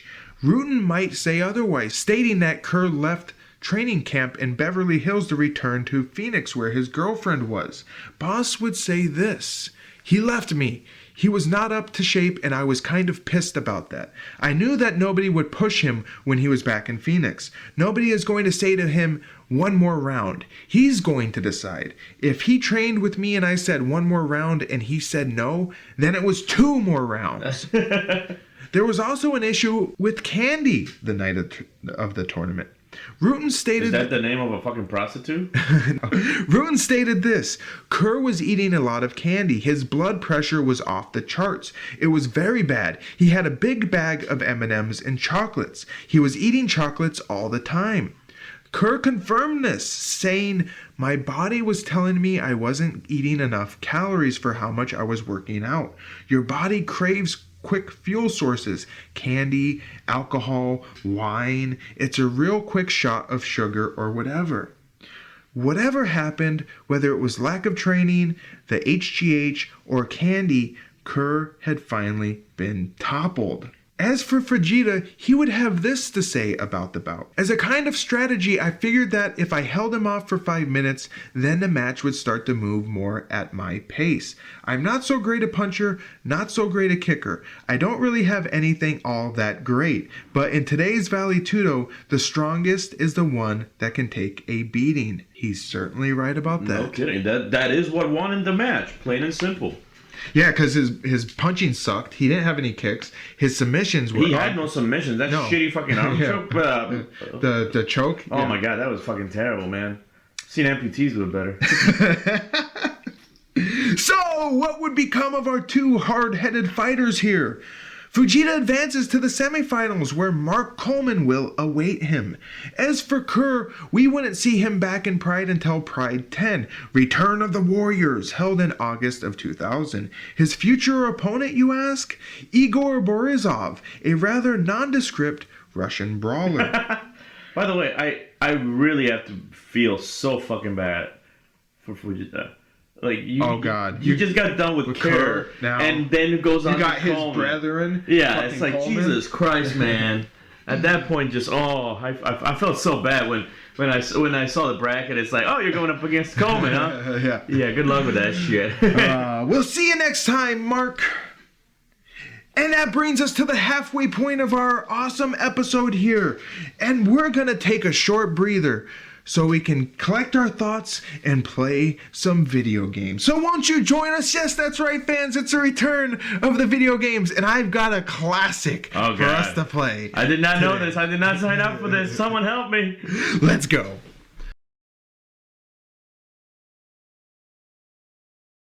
Welcome to Intermission. Alright, what is this? Tattoo Assassins. Yeah, Tattoo Assassins. What the hell is this? Did you start recording? Yes. Oh my god, what? The Ink of Gize. Oh my god. What? Oh lord. That was one fat man. No, let's get into it. You press the select button for coins, but you can just press start now. Oh my lord. Look at this guy, he's jerking. Oh my god. He kind of looks like me though, so I gotta play him. Look at this guy. Like, rip off Cyclops. His name is AC Current. My guy is named Truck Davis. Wait, I only have 3. Wait. Oh, what? You picked Deadly Venom? No, I didn't pick anything. You picked for me. Energy Shield, Deadly Venom. Wow, way to pick everything for me. I didn't pick anything. Yes, you for did. The moment you hit start. Does she even have any tattoos? On her back, maybe. All right.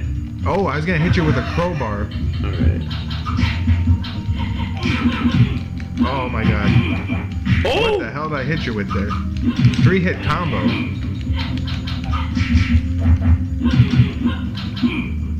Oh my god. This game is so fucking bad. It's like a totally bottom basement ripoff of Mortal Kombat. Oh my god. What the fuck is going on here?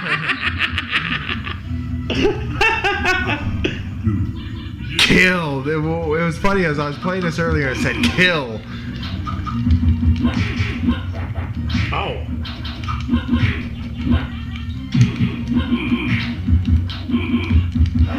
Oh, I think it's skipping because I'm doing the video recording on it.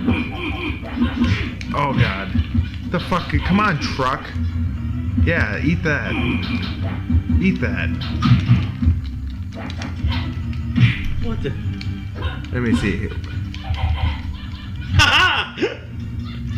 What the fuck am I doing here?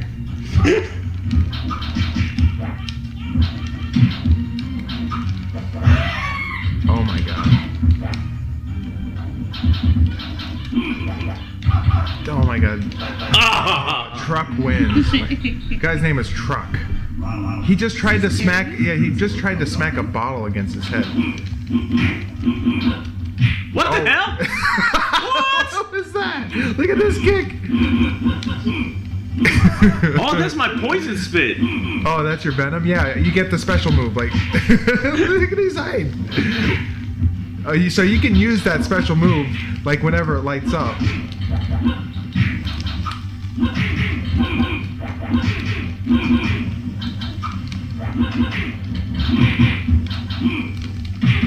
I just kicked you right in the shin.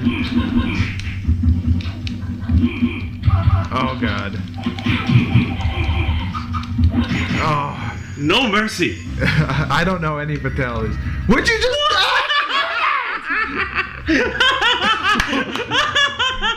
How did you do that? Tattooed. You just got tattooed. How did you do that? I don't really know. Alright. I'm gonna go with Ace of Carrots. Wait, how do you have all these other people? Oh, I see. Oh, the now you tattoos figure. on the back. Yeah. Look at this guy. Was he playing the guitar there? Maybe. Oh my god. Yes. Is that? I represent America. Is that Nancy Kerrigan? Deadly cigarette. What is wrong with Derek? Oh, he's fast. He's a lot faster than Truck. Oh, nice uppercut. What is she? No, it is Nancy Kerrigan. She's got skates on. This game is fucking ridiculous. How is that a 2-hit combo? Ah! What the hell? What? Why did he just use that to teleport? He uses a guitar to teleport. Were they on crack when they made this game? When they came up with these ideas? Yeah, America. Oh my god. I don't even know how to use her ability. I think it's triangle or minus triangle. Oh, there it was. Oh god.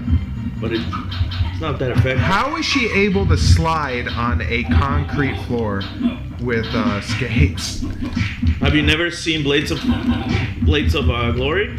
He skates across the entire city. I don't know what. I'm just trying to figure out some moves here. I think the only move is the special one. No. Oh, fuck you. Yeah, just smash the buttons. I did that last time and it worked. Okay, let's try once more. Alright. I'm gonna be, where's, Electrifying? Oh, you're gonna be AC Karen? Alright. So, no, I'm gonna be Luke Gord. Oh, god. If you wanna be AC. Luke Cord. Is that? No, that's a G. That's a Gord. I think it's cord. He salutes. Boat anchor, bone grenades, saw. or Wait, energy. he's got a bone saw? I'm gonna go with the bone anchor. Oh my god. Oh my god, did you see that? This guy might be the first homosexual. Dude, look at my hand. Look at my hand. Look how he moves. Look how he walks. Look how he punches. Look at how he kicks. What'd he say? Something about your mother. Oh, nice. Bone saw.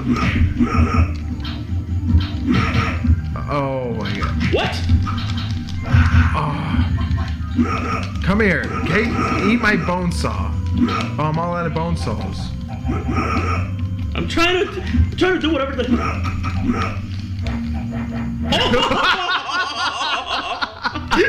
In the face. Yeah. Oh my god. This game is fucking great. Oh, there we go. That's what I was going for. What are you doing? I don't even know. Did you see that one? Oh. This game is fucking awful. Like, I don't know how to do the special moves. I don't know if they're like Street Fighter, like fireballs. Come on. Oh. Hit him with the saw! Throw your dagger again. I don't even know how I did that dagger. Oh. Ow. Oh, I can juggle. Oh. Yeah! Just over here randomly pushing buttons. All right, let's get back to Oh, what was that? Was that a flawless victory? You ran the gamut on me. You beat me with everybody.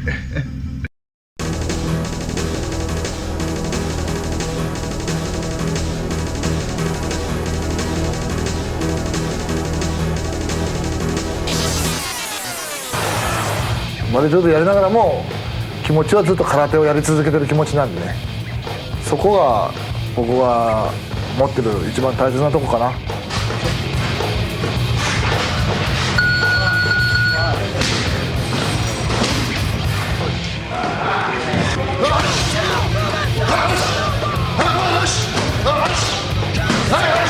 結構ガイメッターという選手はなんかすごい膠着の得意な選手だって聞いたんで、そういう中でもやっぱり打ち合いに持ち込んでね、盛り上げれるような試合ができればいいなと思ってます。Well, he's known for being a kickboxer, a strong puncher, strong kicker. But that doesn't intimidate me. I'm gonna be in his face. I'm gonna come right at him and see what he got, see what he has. Back after that amazing game, Tattoo Assassins. I just spidered the hell out of you. You did. I hope you're happy because in a million years I would never be able to recreate what you did. Whatever I just did. Oh, we're okay. We're back here. We take a breather from the tournament for our fifth bout of the evening, which sees a returning guy, Mezger, who was 32 years old at the time and had an MMA record of 23-10-2.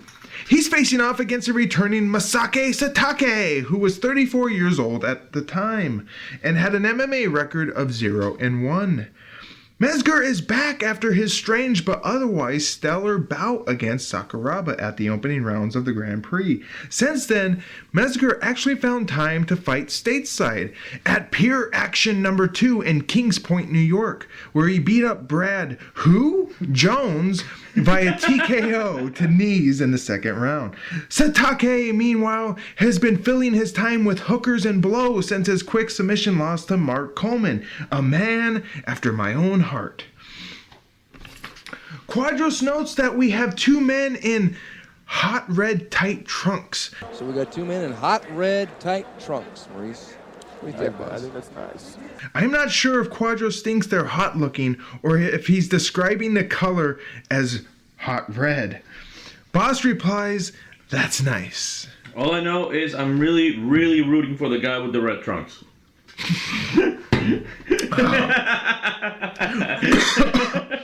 Round one! Guy shoots in but can't take Satake down. We're in a corner and Guy throws a knee. Mezger has full control of Satake here, and Mezger seems to be working to drag this to the ground. But by the way, I will say this because it get brought up and I forgot to bring it up last fight.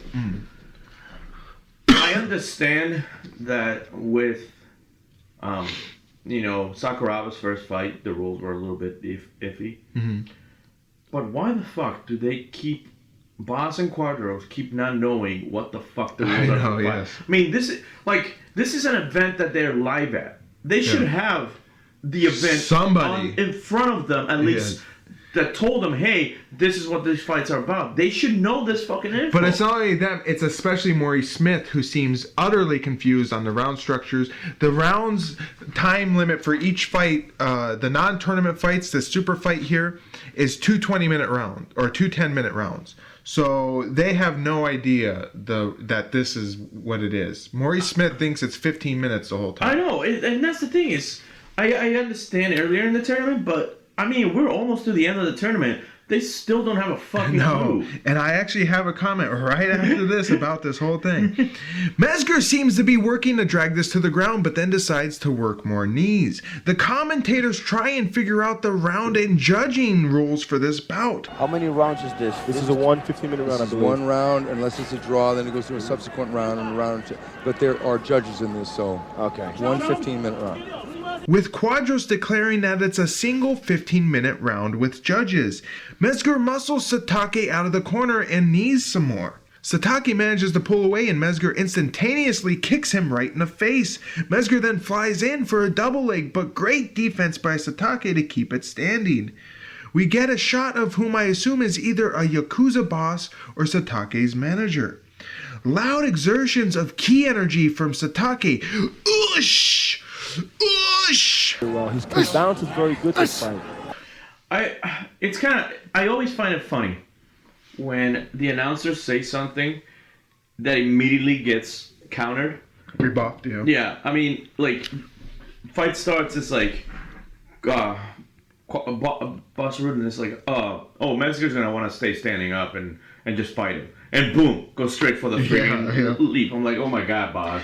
Maurice Smith reveals how he is a part of the Lion's Den, Shamrock's club, which Mezger is also a part of, but he's also friends with Satake, so he has split allegiances here. Satake told me that his corner was basically going to just be friends and no one really famous.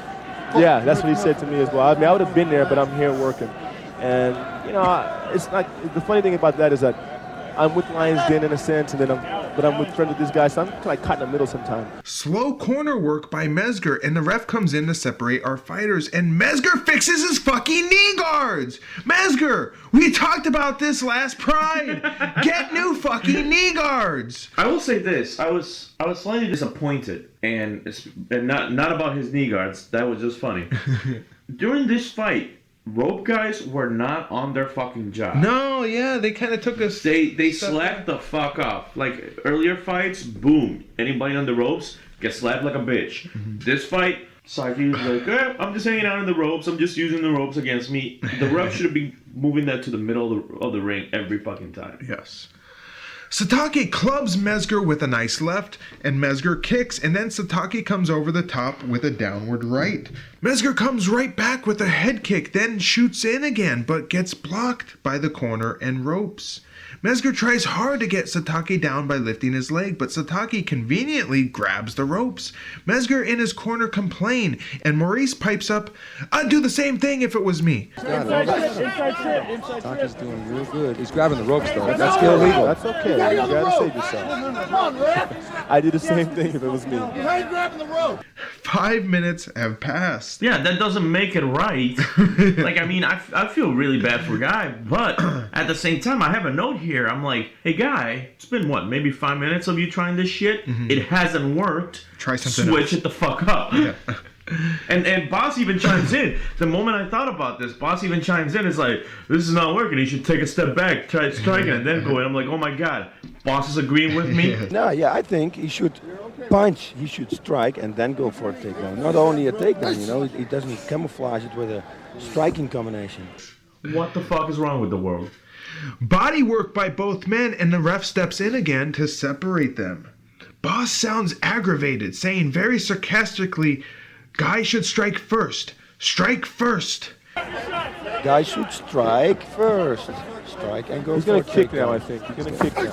Guy shoots in again, and Satake sprawls again as the crowd noticeably groans. Yeah, he's striking ability.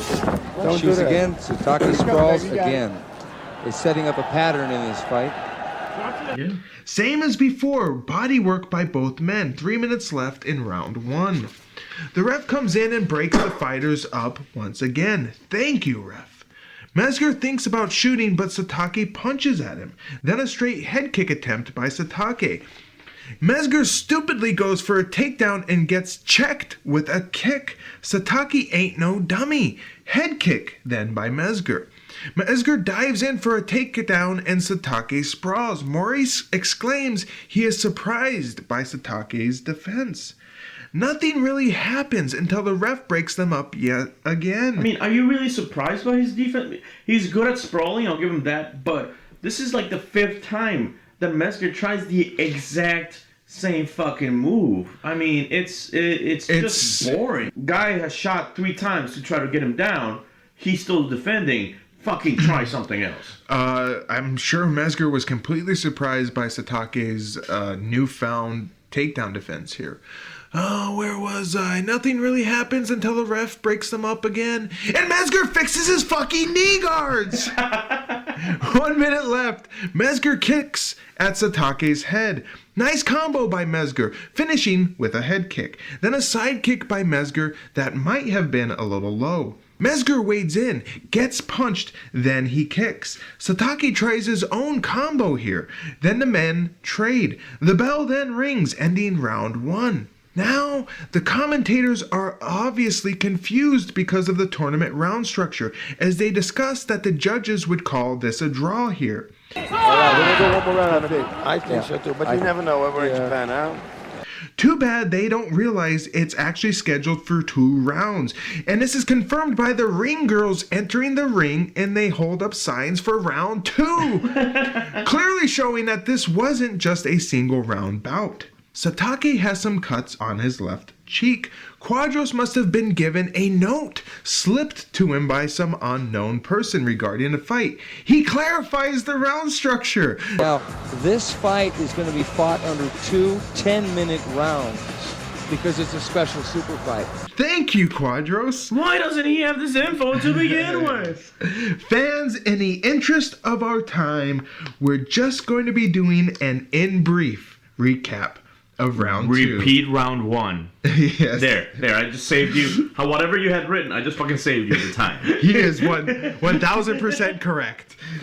Round 2. They trade in the center of the ring. Mezger shoots in but doesn't get Satake down. Then again, and we're clinched. Satake seems to pull guard. Mezger works from half guard. He pitter-patters Satake. This goes on for about 5 minutes. With 3 minutes left, the men stand while the camera was showing some Yakuza fuck in the crowd. He has a big fucking chin, though. Yeah, he did. Like, holy fuck. And then Mezger fixes his fucking knee guards. At some point, it's the other fighter's fault for always letting him fix his fucking knee guard. Yeah, it is, 100%. Mezger gets Satake down again and has his back. Light work by Mezger as Satake doesn't do a whole lot. Mezger almost gets to mount. Back on the ground, Mezger gets mount. Then the bell rings and we go to our judges for our decision, which is... No. I'm going to go first. I'm going to go Shoji. The winner, Guy Mezger. Mezger, winner via unanimous decision. What were your thoughts on Mezger versus Satake? Most boring fucking match of the tournament. Playing down, boom, down. That's it. I mean, honestly, I was impressed with Guy. He kept the other guy just down. Like, fucking Satake. What? Oh, fuck. Satake? Satake. I don't know why I forgot his name. Satake did jack shit other than defend. Yes. That's it. Yeah, Satake looked vastly improved since the Coleman fight. While Mezger isn't in Coleman's league when it comes to takedowns, Satake is only a pure kickboxer. So the fact that Satake could withstand Mezger's takedown attempts was impressive. So, what would become of our two 2000 Grand Prix rejects here? Both men would return for the exciting show known as Pride 10, Return of the Warriors, where Mezger will take on Vanderlei Silva. As for Satake, he will take on Kazunori Murakami. Remember this dipshit from Pride 1? I'm looking forward to that one. See you at Pride 10, boys.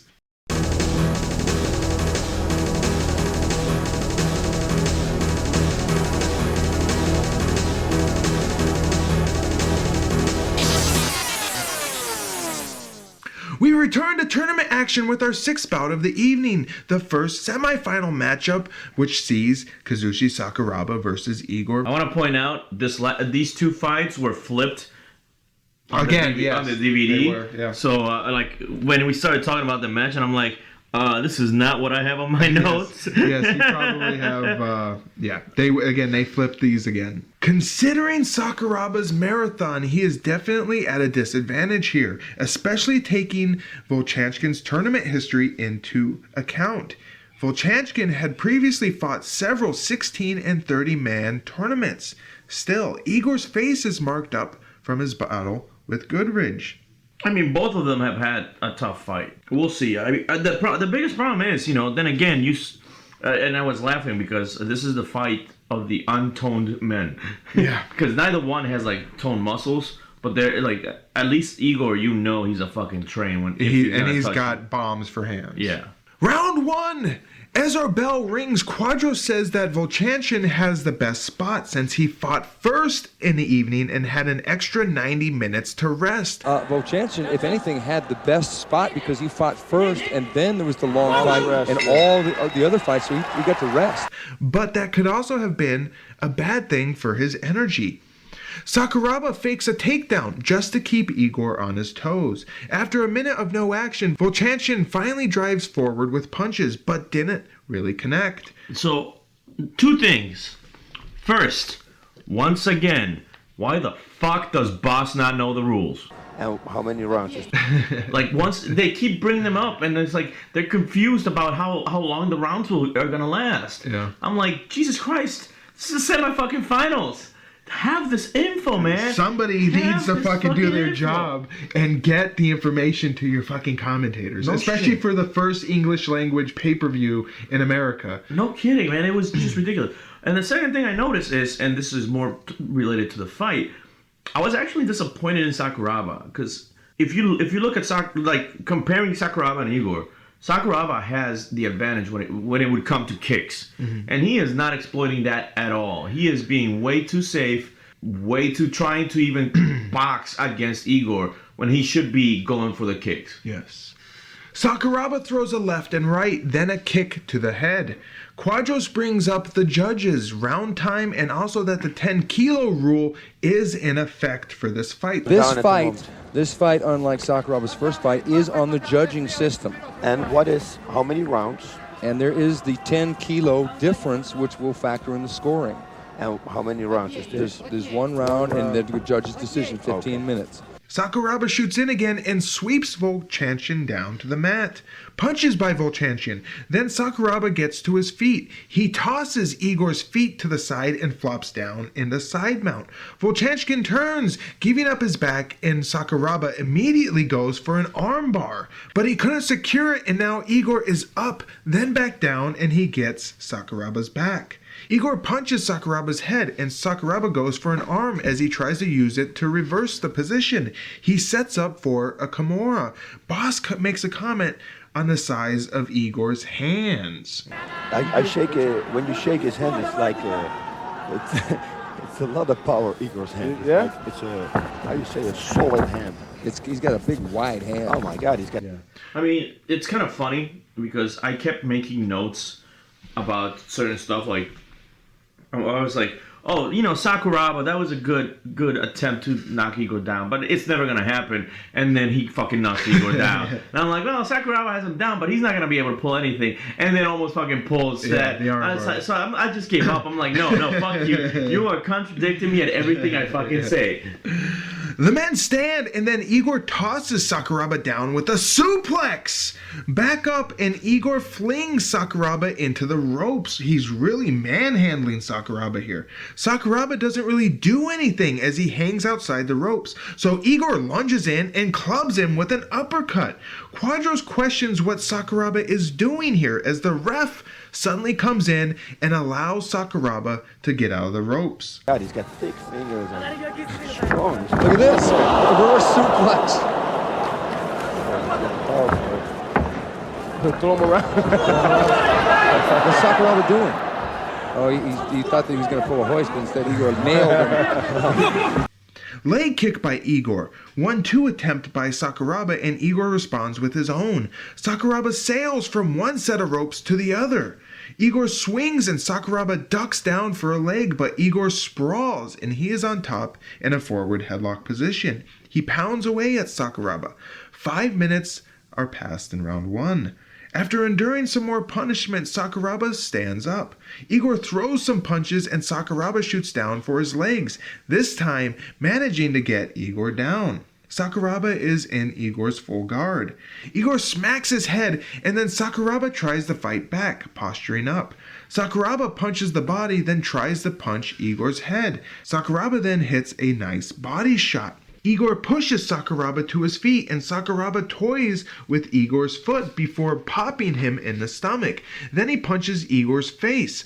More body work by Sakuraba and Igor reaches up to punch him. Boss still thinks it's unbelievable that Sakuraba fought for 1.5 hours, and Murray Smith has been impressed by the whole show. I still cannot figure it out. He just fought 1.5 hours. And he's fighting again. And he's fighting again. And he's doing well. This is an unbelievable person. I'm really impressed. Well, you know, the whole show's been impressive, actually.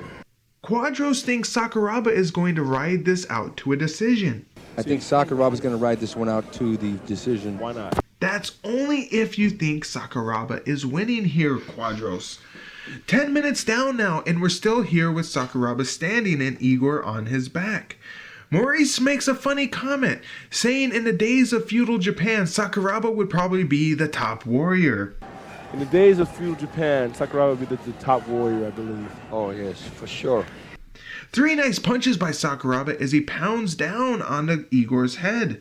Igor lazily goes to tie up Sakuraba's foot, who simply steps away. But this allows Igor to stand up. Igor gets behind Sakuraba and then rips him backward in a stunning German suplex. The crowd awes over this. Igor's not doing anything about it. He's going to win the fight. Sakuraba's going to win this fight for sure. Look at this. Okay, now he's letting him stand back up. He's getting down low. Igor is on top on Sakuraba's back and he pounds away. Sakuraba gets to his feet and we hit the corner with Igor still holding on tight. Igor smashes Sakuraba with punches, who tries to cover up. Only 3 minutes remain now.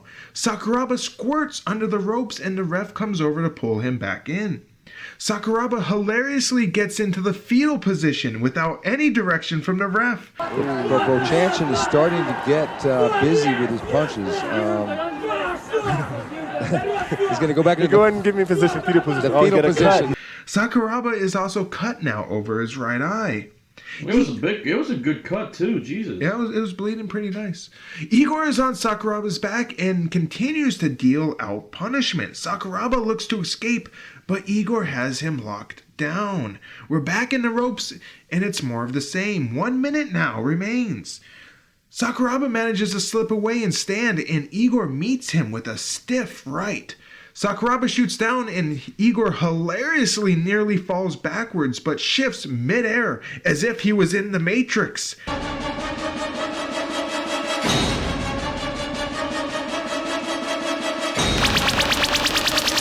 Igor kicks at Sakuraba, content to end the round here, and then the bell rings. Boss exclaims, "Oh my god, what a fight!" Oh my God. What a brutal What night. a fights we have. What a fight. What a fight. What a brutal. What a brutal. We'll go to the judges to see what our result is, and a draw. Igor seems completely okay with this decision as he simply shrugs his shoulder.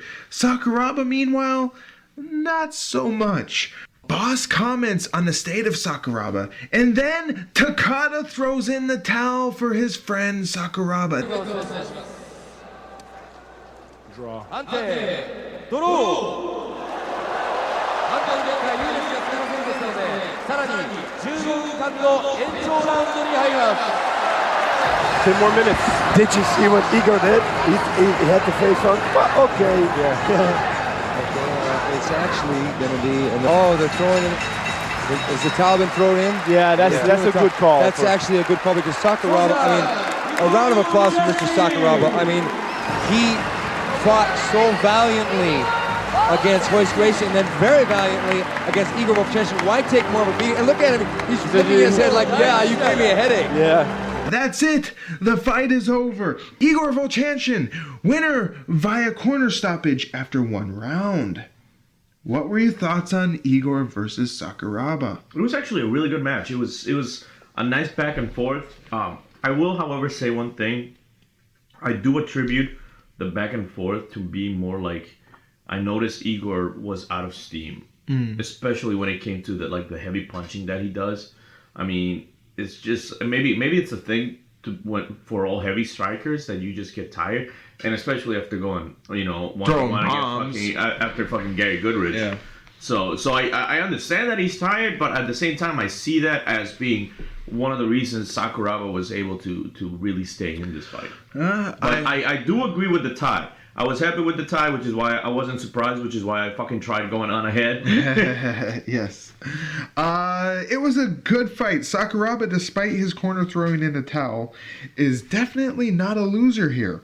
His star was alone atop the Japanese MMA world, and the crowd certainly didn't think any less of him for the towel being thrown in. He did endure a long battle, and it's only fair. So, what would become of our 2 exhaustive fighters here? Igor Vovchanchyn has ascended to the finals, where he will await the winner of the Coleman Fujita bout. As for Sakuraba, we won't see him again until Pride 10, which is shaping up to be a huge show. His opponent? Renzo Gracie. The Gracie rivalry was in full swing. See you then, Saku!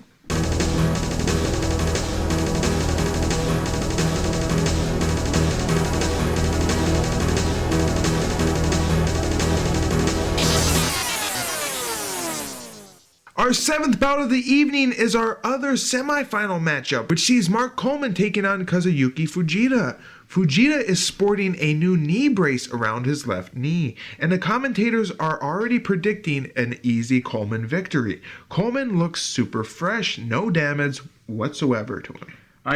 Honestly, had we not seen him fight earlier, I would have been like, oh, did he have a bye? Yeah. He just get into the tournament? Yes.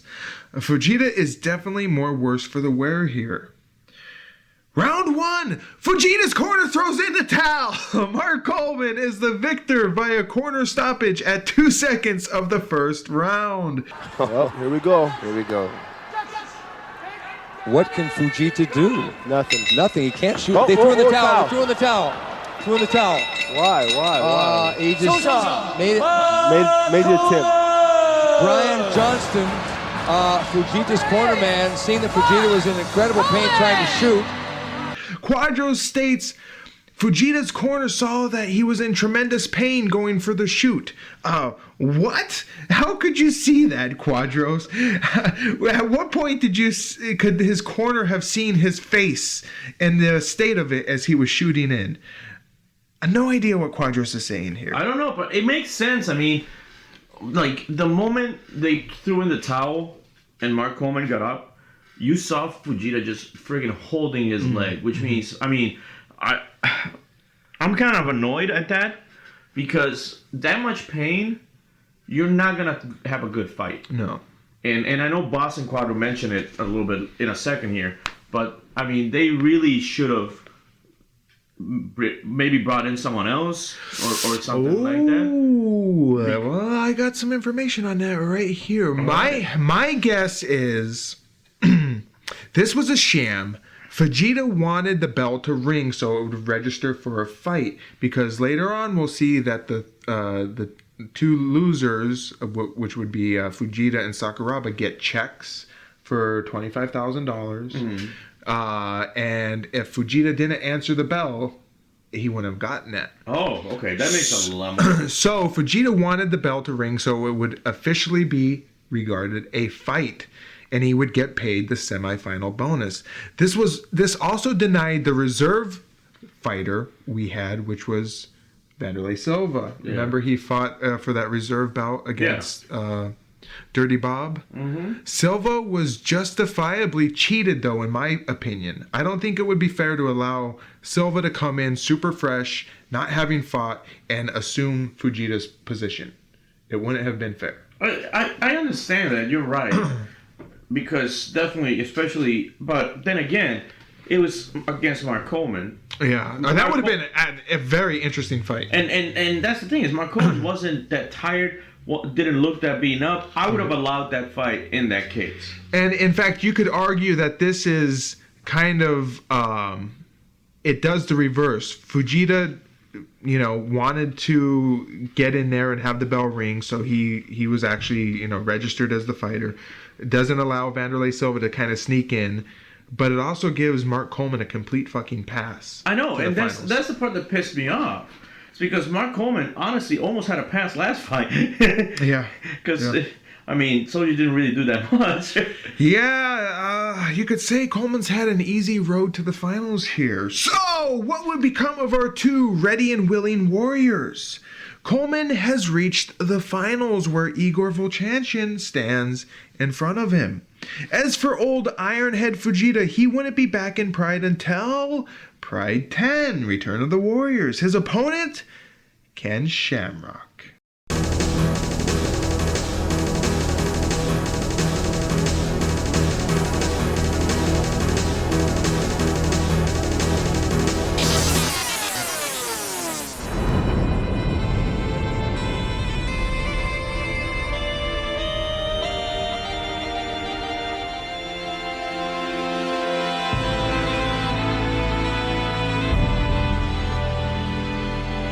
Yeah, I haven't fought in 4 years.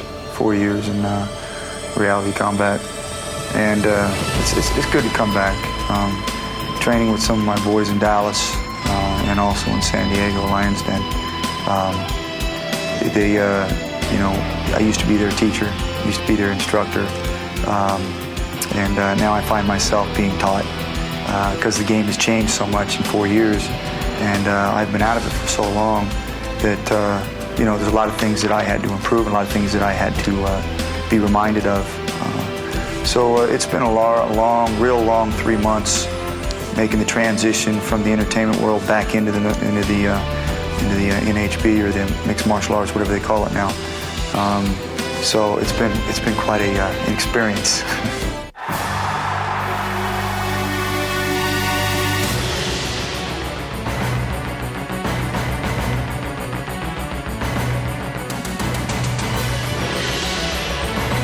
お客さんに喜んでもらえるように、何か感じ取ってもらえるようなファイトをしたいなと。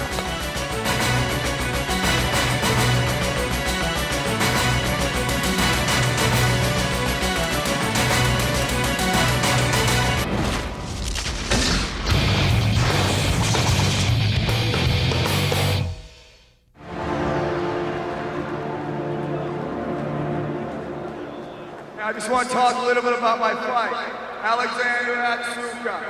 Well, anyways, I just want to say thanks. We want to fight. What?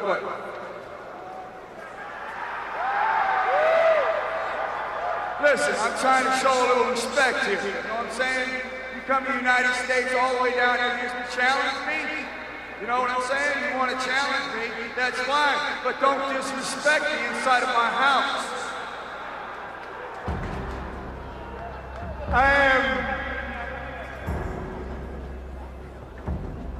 most dangerous in the universe.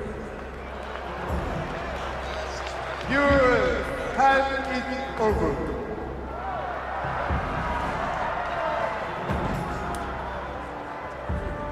In 3 seconds, I kick you ass, kick you ass, kick you ass. Don't leave so quick, big boy. Come on back in here. Let's have some fun.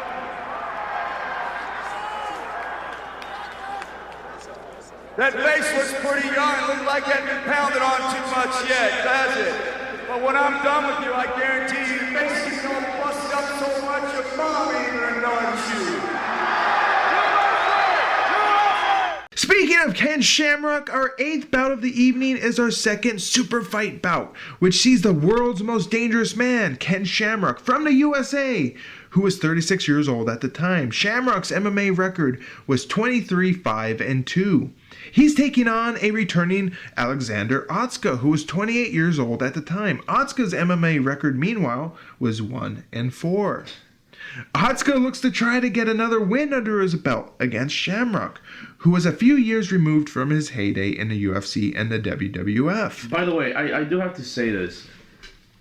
For Otsuka, who has such a goddamn awful record, the trash he was talking in the intro. Oh, yeah. Oh, my God. I was like, why are you talking this much trash? You're about to get the fuck beat out of you. I have some comments on that in just a minute. But we have to answer the question, just who is Ken Shamrock?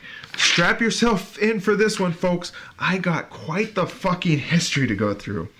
Born in Robbins Air Force Base in Warner Robins, Georgia, Kenneth Wayne Kilpatrick, as he was named, experienced a bit of hardship in his early life. After being kicked out of his house by his stepfather at age 13 after a stint in juvenile detention, Ken took to living in cars until he became a ward of the state. He eventually landed at Bob Shamrock's boys' home in Susanville, California at the age of 14. Bob Shamrock would later adopt Ken. An athlete in wrestling and football through high school and college, Shamrock forewent a chance at a football career, passing up a tryout with the San Diego Chargers to instead take a shot at pro wrestling. He debuted using the name Wayne Shamrock for Atlantic Coast Wrestling in 1990 before moving to South Atlantic Pro Wrestling, where he used the name Vince Torelli. While there, he would have notable bouts against Dean Malenko, the Man of 1,000 Holds, and also the Nasty Boys. During this time, Shamrock also trekked over to Japan, where he would fight in Universal Wrestling Federation, the UWF, and Fujiwara Gumi, where in 1992, under Wayne Shamrock, he took part in a supposedly real shoot fight against a kickboxer in which Shamrock submitted his opponent in 44 seconds. After this bout, Ken, along with Masakazu Funaki and Minoru Suzuki, decided that real fighting could be successful in Japan, and thus the men went off and formed a promotion called Pancrase.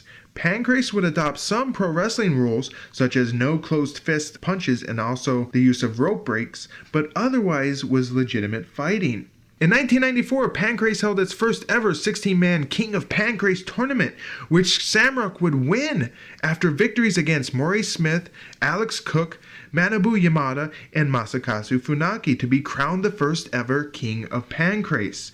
Shamrock would later defend his King title against Boss Rutan in 1995, submitting Boss via knee bar. Shamrock would later have a falling out with Pancrase in 1996. Shamrock's record in Pancrase, by the way, was 17-3. While all this was going down, Ken also found time to compete in the brand new no-holds-barred promotion called the UFC. At UFC 1, held in November 12, 1993, Shamrock first took on Patrick Smith, a Taekwondo fighter whom Shamrock made short work of with a heel hook. His second bout that evening would be against Royce Gracie. Gracie would choke Shamrock out at only 57 seconds. In September of 1994, Shamrock returned to the UFC for UFC 3, where he would first defeat Christoph Leninger and Felix Mitchell, but Shamrock was unable to finish the tournament due to injury. At UFC 5 on April 5th, 1995, Shamrock once again faced off against Royce Gracie, this time for the UFC Superfight Championship. The two men would fight for 36 minutes straight to a draw. Then at UFC 6 in July 1995, Shamrock would fight Dan the Beast Severn for the Super Fight Championship, where he was able to choke the Beast out at little over 2 minutes. At UFC 7, held on September 7, 1995, Shamrock defended his title against Oleg Taktarov, and the men fought for 33 minutes. The fight was declared a draw because apparently UFC didn't have any judges on hand. At UFC 8 in February 96, famed meth head and Jesus disciple Chemo fought Shamrock for the Super Fight title. Shamrock would knee bar old Chemo after 4 minutes. At UFC 9 in May of 96, one of the most notorious fights in UFC history happened, the dance in Detroit. And a story too long to tell in condensed time. Just know this, the UFC was forced at the time in Detroit to implement special rules for the event, including no closed fist punches and no headbutts. Dan Severn was Shamrock's opponent, and the men put on a snooze fest for 30 minutes. At the end, Severn eked out a split decision and took away Ken's belt. Ken's UFC run in the 90s would end at Ultimate 1996, held on December 7th in 96 in Birmingham, Alabama. And Brian Johnston, the man who was coaching Fujita here tonight, was submitted by Ken via forearm choke at 5 minutes and 48 seconds of the first round. Johnston is also notable for having lost to the Pedro Octavio at a Vale Tudo event, but also lost to Chemo at an event called Ultimate Explosion. Ultimate Explosion. Ultimate Explosion. Sounds like me in the bedroom. I highly doubt that. After the UFC, Shamrock, of course, had a stint in the WWF during its white-hot Attitude Era, which was from 97 to 99. And that brings us here, finally, to Pride 2000 Grand Prix Finals. Jesus, just do a separate episode about Ken Shamrock's history. Oh my God, it is, yes. We get a huge hype package for this fight with some pro wrestling bullshit involving the two that went down at King of the Cage 3 Knockout Nightmare in San Jacinto, California on April 15th, with Otsuka proclaiming in broken English, "I kick your ass." We shall see. Oh my God. Otsuka saying he's gonna kick anyone's ass is just fucking hilarious. It's fucking lies and bullshit. And he almost went back into the ring. That's the thing. Yeah, he had people hold him back. Yeah. He's like, hold me back. Yeah, just hold me back, man. It's like, Jesus Christ. Pre-fight, Ken looks to be in stellar shape and no doubt enhanced. I will once again tell you, though, really rooting for the guy in the red shorts. they both have. Pre-fight, Maurice Smith is confused over Diet Butcher, saying that it must be his sponsor. Oh, Diet Butcher. I got Diet Butcher, yeah, that's his nickname. I think that's his sponsor, isn't it? Is it? I think it's his sponsor. His nickname. It's like a fat pills or something. Yeah. Boss Rutan calls them fat pills or something. Apparently, though, the Diet Butcher nickname is a play on Abdullah the Butcher, with Otsuka being a smaller version, aka Diet version. And apparently, Abdullah the Butcher might have trained Otsuka.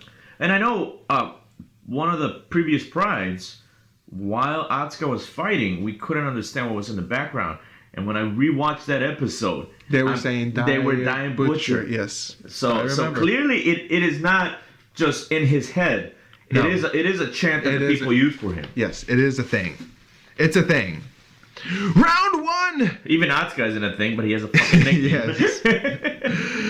Otsuka goes for a low kick and then blackout! The lights in the whole building go dark with Boss joking, boom, knockout. In this, switching gloves. Ken Shamrock is back in the ring. He was, boom, knockout. Okay. The lights come back and the ref restarts the match. I was hoping Undertaker to already be in the ring. That would have been fucking hilarious. Jabs by Otsuka, double jab by Ken. They exchange low kicks. More punching by Shamrock, then a low kick by Otsuka. Otsuka kicks and then gets slugged by Ken. What a fucking dummy. Otsuka kicks Shamrock and hurts his own foot. Jeez. That's the Otsuka style. Otsuka decides to run into the ropes, nearly colliding with the ref in the process. What the fuck was that all about? I give up. I can't take Otsuka's shit this time. I can't do it. I mean, like, that was so fucking stupid. What the fuck? The crowd liked it, though. Good. He's relaxing. That's a confident guy. He enjoys his business. Which I don't understand is because he's getting beaten and then tries to be cocky about it, almost fucking runs over the ref. Yes. Like, this isn't wrestling. Oh. Otsuka kicks and punches and the men tie up briefly. Maurice notes how Otsuka has his hands down and his chin up. In fact, Otsuka is raising his chin very high. Otsuka swings away and Shamrock clinches. Shamrock then knees. Otsuka tries knees himself, then they break with another Shamrock knee. Ugly spinning back kick by Otsuka, if you could even call it that. Yeah. Oh, spinning back kick. Leg kick by Shamrock, and Otsuka completely drops his hands, showing that he felt it. So Shamrock does it again. Otsuka then feints in and pegs Shamrock with a nice right. Otsuka puts out a jab and Shamrock ducks it, getting a body lock. After a battle for control, Shamrock trips Otsuka down to the mat and crawls into mount. We're nearly under the ropes here though. Shamrock works Otsuka's body and head. Boss talks about Pancrase, saying they fought every month and that was a benefit. A lot of fights he had, in Pancrase too. And there's a good thing about Pancrase, you fight every month. And it gives you a lot of experience. Ken maybe thinks for an arm lock, but gives it up and punches Otsuka some more, slugging him with rights and lefts. 5 minutes passed in round 1. Shamrock covers Otsuka's face with his left and then smashes him with a very hard right. Quadros talks about how Otsuka is more than 10 kilos less than Ken, so he will be favored in the judging. If it goes to the judges, Quadros. Great balance by Ken as Otsuka attempts to roll him off. Ken keeps pelting Otsuka, who has no answer in this position. Ken thinks about the arm lock again and gets some good torque on it, but Otsuka manages to turn and now Shamrock has turned it into a straight armbar attempt with 3 minutes left in round 1. Shamrock gives up on the hold and Otsuka is now free and then both men stand up. The men trade and there is a body kick by Shamrock. Maurice chastises Otsuka, saying he better close his mouth or he's gonna break his jaw. His advantage, he just walks into the left. Alexander will close his mouth. If he gets caught, he's gonna break his jaw. Nice slip and counter left by Shamrock. Otsuka shoots in for a takedown, but Ken sprawls and holds him in a forward headlock. Shamrock gets to his feet and circles away as Otsuka also stands. Otsuka's nose is bleeding, and we're down to 1 minute in round 1. Like a buffoon, Otsuka hits the ropes for momentum and flies towards Shamrock with a very telegraphed right punch. Shamrock then pours it on, moving in and smacking Otsuka with lefts and rights. Otsuka tries to grab Shamrock, but Shamrock knees him.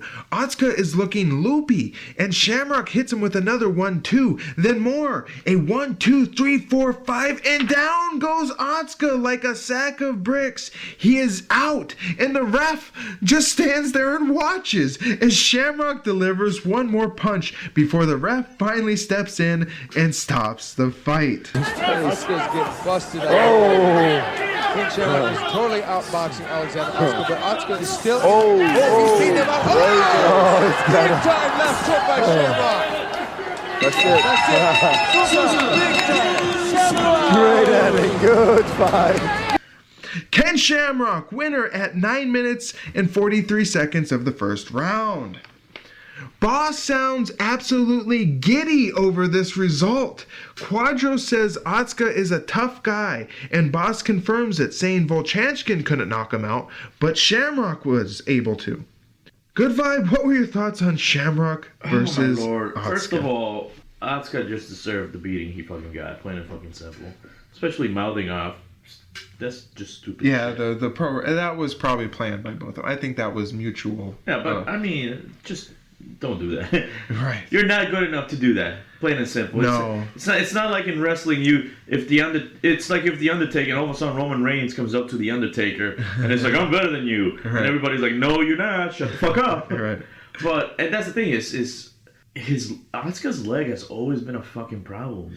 Yeah, he's got knee problems, and it seems like a lot of Japanese wrestlers have knee problems. And every fighter that he's had has fucking exploited that. Yeah. And you could tell after the first 2-3 kicks, his leg was done for. Because if you think about it, Otsuka, his knee's always taped up. Sakuraba's knee's always taped up. Takada's knee is always taped up. I mean, Takada's on his knees so long sucking dick. I mean, why wouldn't he tape them up? I was kind of disappointed about this fight because Otsuka didn't really bring anything to the fucking table. No, I mean Ken is way outclasses Otsuka. Now Ken is no amazing end all be all of MMA fighter, but he is leagues ahead of Otsuka. Fuck yeah, hands down. Shamrock looked good, and while I would like to shit on Otsuka, he's an entertaining fighter, so I have to give him some compliments there. It's just, it was kind of sad that because of his leg problems, like I said, they exploit that, and you can tell right off the bat. I mean, 2 minutes in, and his dashes forward were so much fucking weaker. Because he was second guessing every step he took on that leg. Yes. So, what would become of our two pro wrestlers turned real punching warriors here?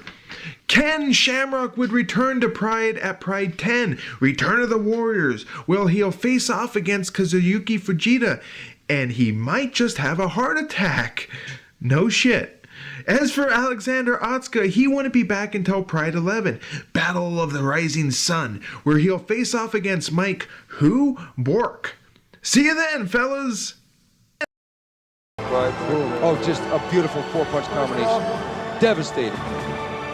I'd like to thank Alexander for giving me a good fight. Missed that one. Thank you very much, Alexander. Left hook. Someday we see you in WWF.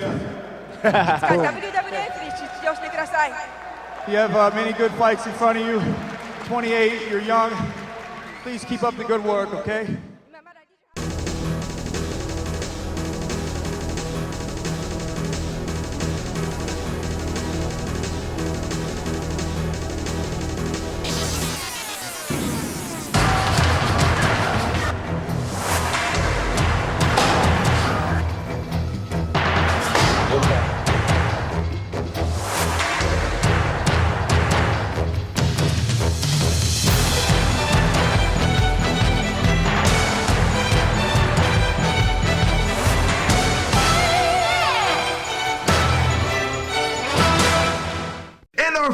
Bout of the evening is the conclusion to our Grand Prix, which sees Mark Coleman taking on Igor Vovchanchyn. Just bask in the wonderful sounds of the Pride theme, which at this point had not become the iconic overture we all love, but would soon become the theme of Pride. Two titans of the sport will battle for $200,000 and title of the best fighter in the world. But who will be the victor? Coleman looks perfect, not one mark on him, while Igor wears cuts and bruises from his earlier fights. It's a little unfair, seeing that Coleman didn't have to fight at all in the semifinals and Igor had to go 15 minutes. But that's just the way the chips fall, folks. Let's get right into it. Round 1. After half a minute of circling, Coleman feints a jab and then gets a hold of Igor, lifting a leg and then taking him down to the mat. Coleman is in Igor's full guard. He immediately starts with his patented ground and pound. Maurice has opinions, and he seems critical of Coleman while saying he's improved a lot, no question. Yeah, this is, to me, the way he's standing is a lot of waste of energy. He should sit down so he's not working so hard and just fight from the bottom, just fight on his knees. This is energy. And, I think he has to understand what he's doing. I mean, he's improved a lot. There's no question. He's improved a lot since 14 and the other fights he's had in the UFC. Of course, Maurice and Coleman had a war before in the UFC, and it's easy to forget that Coleman was nearly washed out of MMA before the Grand Prix. So Coleman definitely has had to struggle to rebuild his name. Ew, Igor's feet are blackened and gross looking. I guess he didn't bother washing up at all in between fights. Coleman keeps working on body punches as he postures up. Coleman kinda thinks of a neck crank, and as Quadros says that it will be hard due to Igor's build, Boss chimes in, what neck? It's counteractive because you can't. He's going to try that neck crank, it looks like, but it's going to be really hard for Igor because Igor, just his build is. What neck? You got no neck. No neck. Loud huffing from Coleman, who continues his methodical pace. 5 minutes down and we're trapped in a corner, and Coleman works the side of Igor now. Coleman finally passes guard as he shoves Igor's legs aside. He is now in side mount. The ref waits for just the right time to halt the fight and pull the fighters out of the ropes. After moving them to the center of the ring, the ref is very particular about them restarting in the exact same position, telling Coleman to, ho, don't move!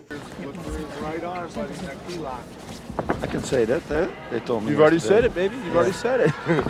The damage has been done, if any. Yeah, they're restarting them closer to the center of the ring because they had reached close to the edge of the ring, going to slide out. They didn't want to have that happen.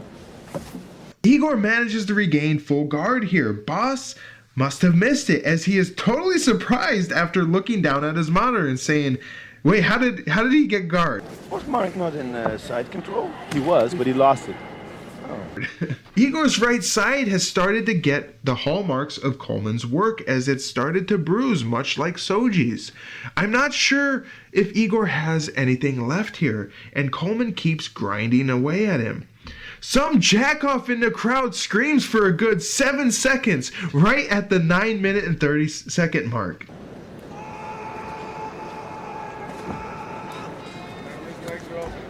Unbelievable.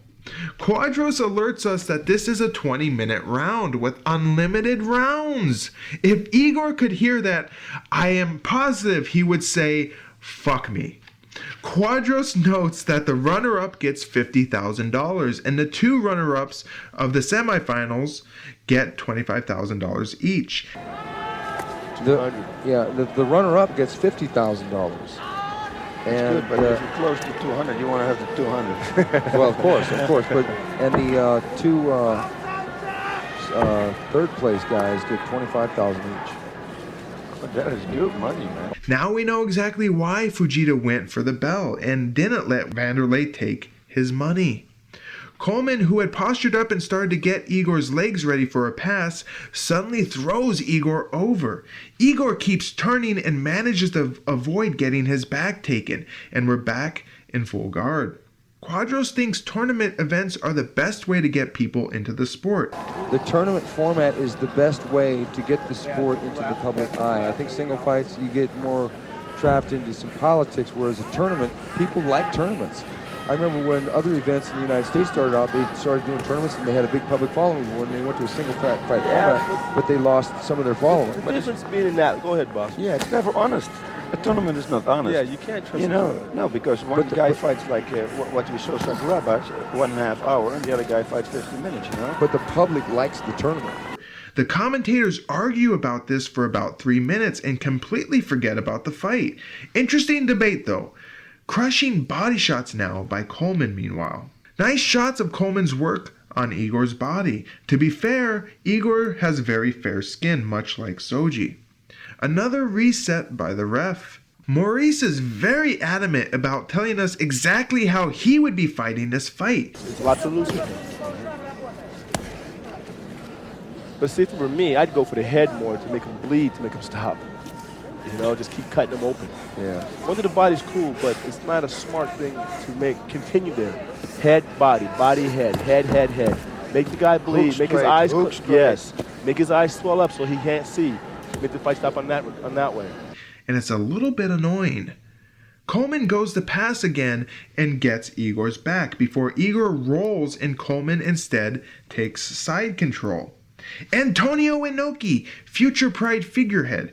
Inoki would be made commissioner of Pride in a couple months. Coleman goes for an Americana or key lock if you prefer.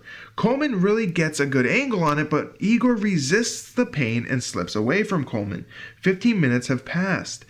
Boss gives pointers on what Coleman did wrong with the key lock. Like this, not that way. That's like an experience. I'll tell you one thing, Igor is strong. And yeah, no, but he can finish it easy if you did it pull it down towards his hips. Here. Yeah, to the hips. And then you lift it up the elbow. That's it. Now this cost a lot of power. Yeah, he used a lot of energy trying to get that feet out. With 3 minutes left in round 1, we're still here with Igor on the bottom and Coleman punching intermittently. We fast forward to the last seconds of the round and we're still here with the same result, albeit a little closer to the ropes. End of round 1. I mean, what?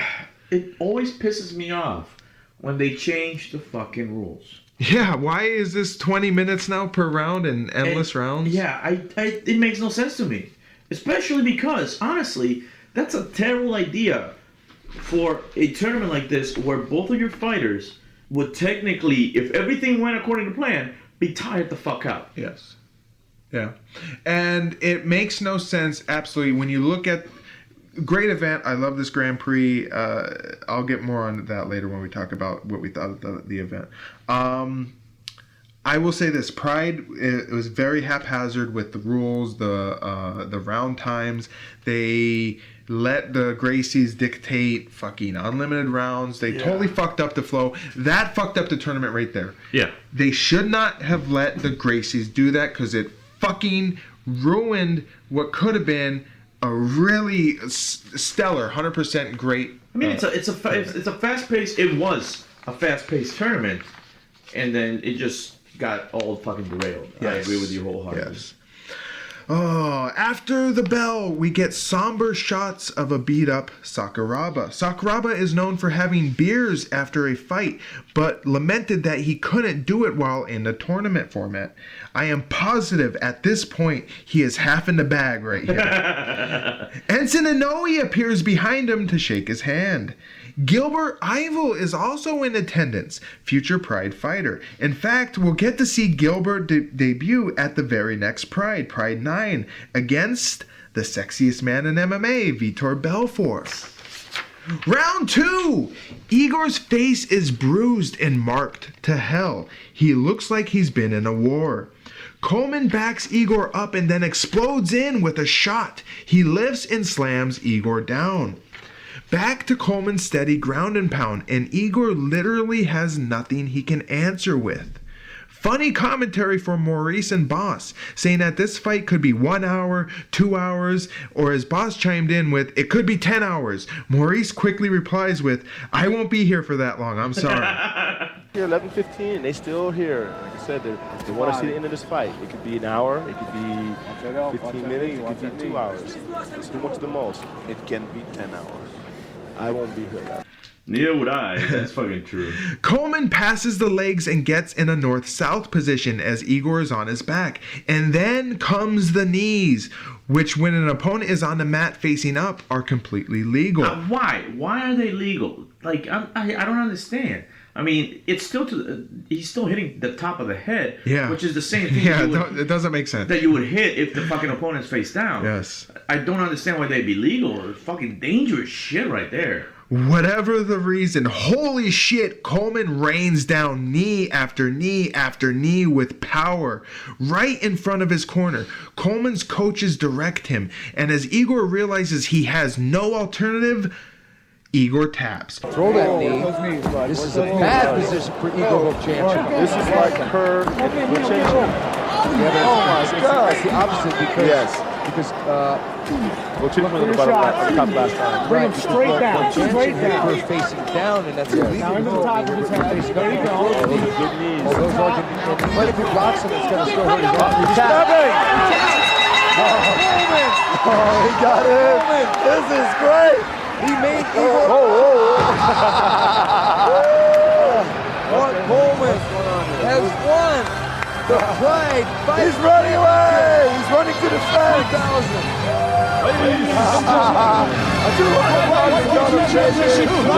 Mark Coleman with Igor Vovchanchyn tap out the knees. Beautiful victory. Mark Coleman. You did it, man. Pride. Mark Coleman has done it! He leaps into the air with joy and then hilariously flies into the corner sideways, hitting the top of the rope and tumbling down to the mat. He then goes out of the ring and is welcomed by Japanese fans who embrace his sweaty, smelly body. The Cinderella story has come to an end.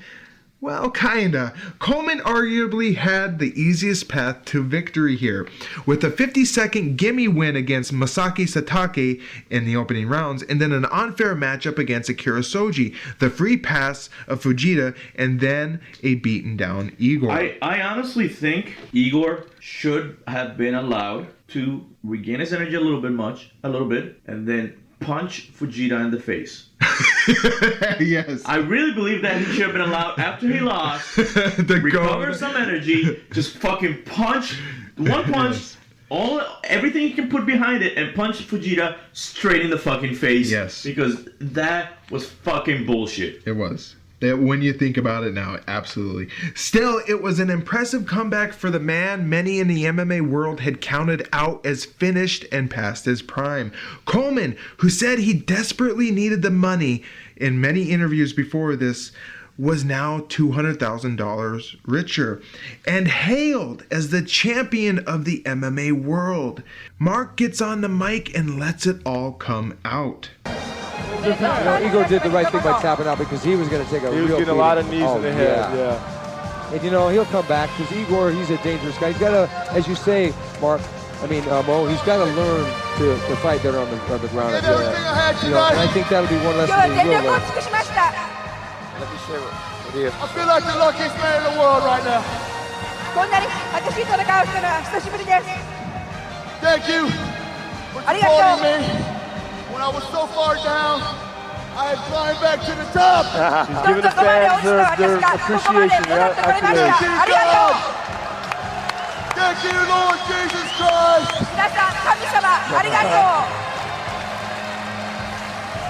I can't believe it. Coleman gets a giant fucking belt put around him by Naoto Morishita, the president of Dream Stage Entertainment, the man who would come in after Pride 3 and turn Pride around from a flailing upstart MMA promotion to this. I have a huge spiel on Morishita saved. I just haven't gotten around to editing it. This was actually an outtake from the last episode where I had a huge 3-page fucking ordeal on the Yakuza and Pride. And then I realized it just dragged the whole episode down. So I cut it out and I still have to edit it. Just actually have your voice and then the video be like fucking Nyan Cat to keep people entertained while you talk about the Yakuza. Yeah. Or I was going to do that, or I was going to have a video of the Yakuza game, but made by Sega. Oh, yeah. So, anyway, we'll see what I get around to putting it together. And again, wow, what a fucking belt. That is an amazing belt. If only WWE would have something like that now instead of the stupid jeweled fucking Super Bowl looking ring-ish belt they have. Antonio Inoki wanders in and delivers more goodies for Coleman, a towering trophy. Yeah, that was a fucking big ass trophy. And then to put a cherry on top, he gets a giant $200,000 check, which is actually in yen. All the while, Pride's soon-to-be iconic victory music blares in the background. Oh my God, this is great, man. This is, I mean, you know, what a surprise. We thought it was going to be Kerr. We thought it was going to be Vovchanchyn in the finals. You know, Coleman was sort of a dark horse. I think it'd be one of the two wrestlers I felt. I actually didn't think about Vovchanchyn until I talked to you. And the one I thought was going to be there actually was going to be Kerr, but he just didn't get his game on. You know, it just didn't happen for him tonight. So Coleman wins. Coleman wins. I think basically the bye with Fujita really helped him. Oh, a lot. Because Vovchanchyn had a couple tough fights. Yeah. Sakuraba gave Vovchanchyn a hard fight. It's a little low, but it looks good. It's okay, yeah. It's a big belt. Have you ever seen a championship belt that big? No. Oh, that nice to do. Oh, that's a nice belt. Oh,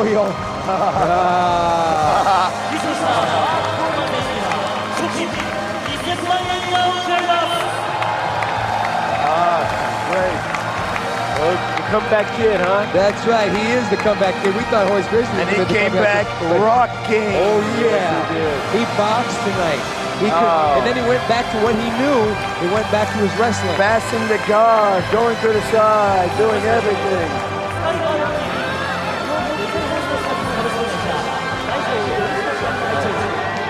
What a moment. Congratulations, Mark. You definitely deserve it.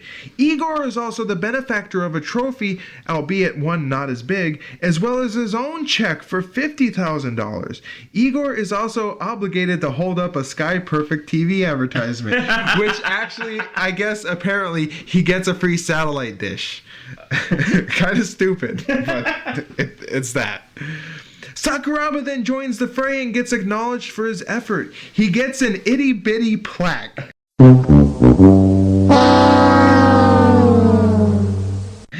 Then a check is handed to him, one that will likely be passed off to Takada very shortly. And he also gets his Sky Perfect TV satellite. And with that, we close out our monumental event. Good vibe. What were your overall thoughts on the Pride 2000 Grand Prix? I mean, it was a good event. I mean, we gotta recognize that Pride's still young. Mm-hmm. There's still a lot of shit that they need to work on. But I mean, this is definitely monumental when it comes to how much of a show it was from Pride before. Oh yeah. Now, yeah, there was a lot of shit that I didn't agree with. Especially in the first round. The first round was fucking bullshit. But I mean, still a really good show. Production value went fucking hella up. I really hope they keep it up. Oh, just wait, man. It gets, if you believe me, it gets 1,000 times better. Good. Because, fucking from our history of Pride, which, it's only been a year of us doing, like a little bit over a year, and it just, the improvement is so fucking good. Yeah. We don't have this, the terrible CG dragons anymore. Yeah. I miss them. I miss them. But yeah, no, as a show, it was great. Pride definitely needs to work on a lot of shit. Like you said, just how they bend over for stupid rules. They shouldn't. I mean, and I know the Gracies are a fucking big family, big influence, big name back then, but fuck them. Yeah, eventually Pride will come into a position where they can make all the demands and the fighters either have to take it or leave it. Yeah.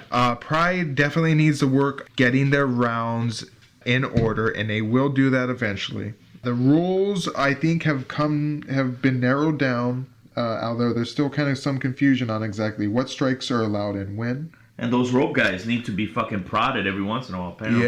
Yeah. But this event was more historically important than it was a stellar. I wouldn't say it's like a 10 out of 10 event wise. I would say it's an 8 out of 10. No, it was a great, like I said, as a show, it was a great show. Absolutely. It's just there were so many, well, not so many, but there were enough noticeable fucking moments that make you think someone bleach punched Takeda in the face. Yes. Because that's really what I thought during the first round. Yes. Honestly, all the credit goes to Naoto Morishita, who came in after Pride was kind of go belly up in Pride 3, and he turned it all around. He kind of borrowed some ideas from K1 to make this Grand Prix here, but he's owed all the credit. It's just unfortunate what will happen to him. But let's not get into that now, folks. We'll get onto that later. So, what would become of our two awesome finalists here? Igor Vovchanchyn would get right back on the horse and return at Pride 9 New Blood, which was only a month after this, where he looks to release some pent-up frustration on Jughead Daijiro Matsui. Just wait till you see what happens in that one, folks. As for Coleman, it would be nearly a year until he would step back in the ring, which would happen at Pride 13 Collision Course, held in March of 2001. His opponent, Alan Goes. It's now time where we pick the fight of the night. Good vibe. What was your fight of the night? Oh my god, I honestly don't know. I can't. I honestly can't give you a fight of the night because there were a lot of great fights. I mean, Sakuraba lasting against Igor, that was fucking great. I mean, all the Igor matches were great. The Kerr matches weren't bad at all. I mean, Gary and Igor was amazing. So I honestly don't have a favorite battle. Then I will pick Gary Goodridge versus Igor Vovchanchyn. Was probably the most explosive, most entertaining, exciting bout of the night. Yeah. That's for me. And that brings us to the end of another episode. Wow, what a show, the best yet. We'll be back for more Pride action with Pride 9, which was held, as I said earlier, only a month after the Grand Prix finals here. What's in store for us, you ask? 8 fights will await us, starting off with the debut of the Texas Crazy Horse Heath Herring, who takes on Willie Peters from Holland. Carlos Barreto will be back as well to take on Tra Taligman. Alan Goes takes on a returning Vernon Tiger White. Carlos Newton also returns to take on Yuhi fucking Sano! I'm looking forward to that one. Akira Soji's also back to take on John Renkin. Gary Goodridge is back too, fighting against Rico Rodriguez. Igor Vovchanchyn will also return, potentially destroying Tajiro Matsui. And our main event of the evening sees Vitor Belfort return to take on a debuting Gilbert Eiffel. Pride 9 looks to be a very fun show. Until then, fight fans, we must bid you adieu. So, for the Colombian Good Vibe, woo! The Machine, who will most definitely for sure be back, I promise you, and me, the most dangerous man alive today, we wish you goodbye, good luck, and we'll sniff you fucking jerks later. Peace!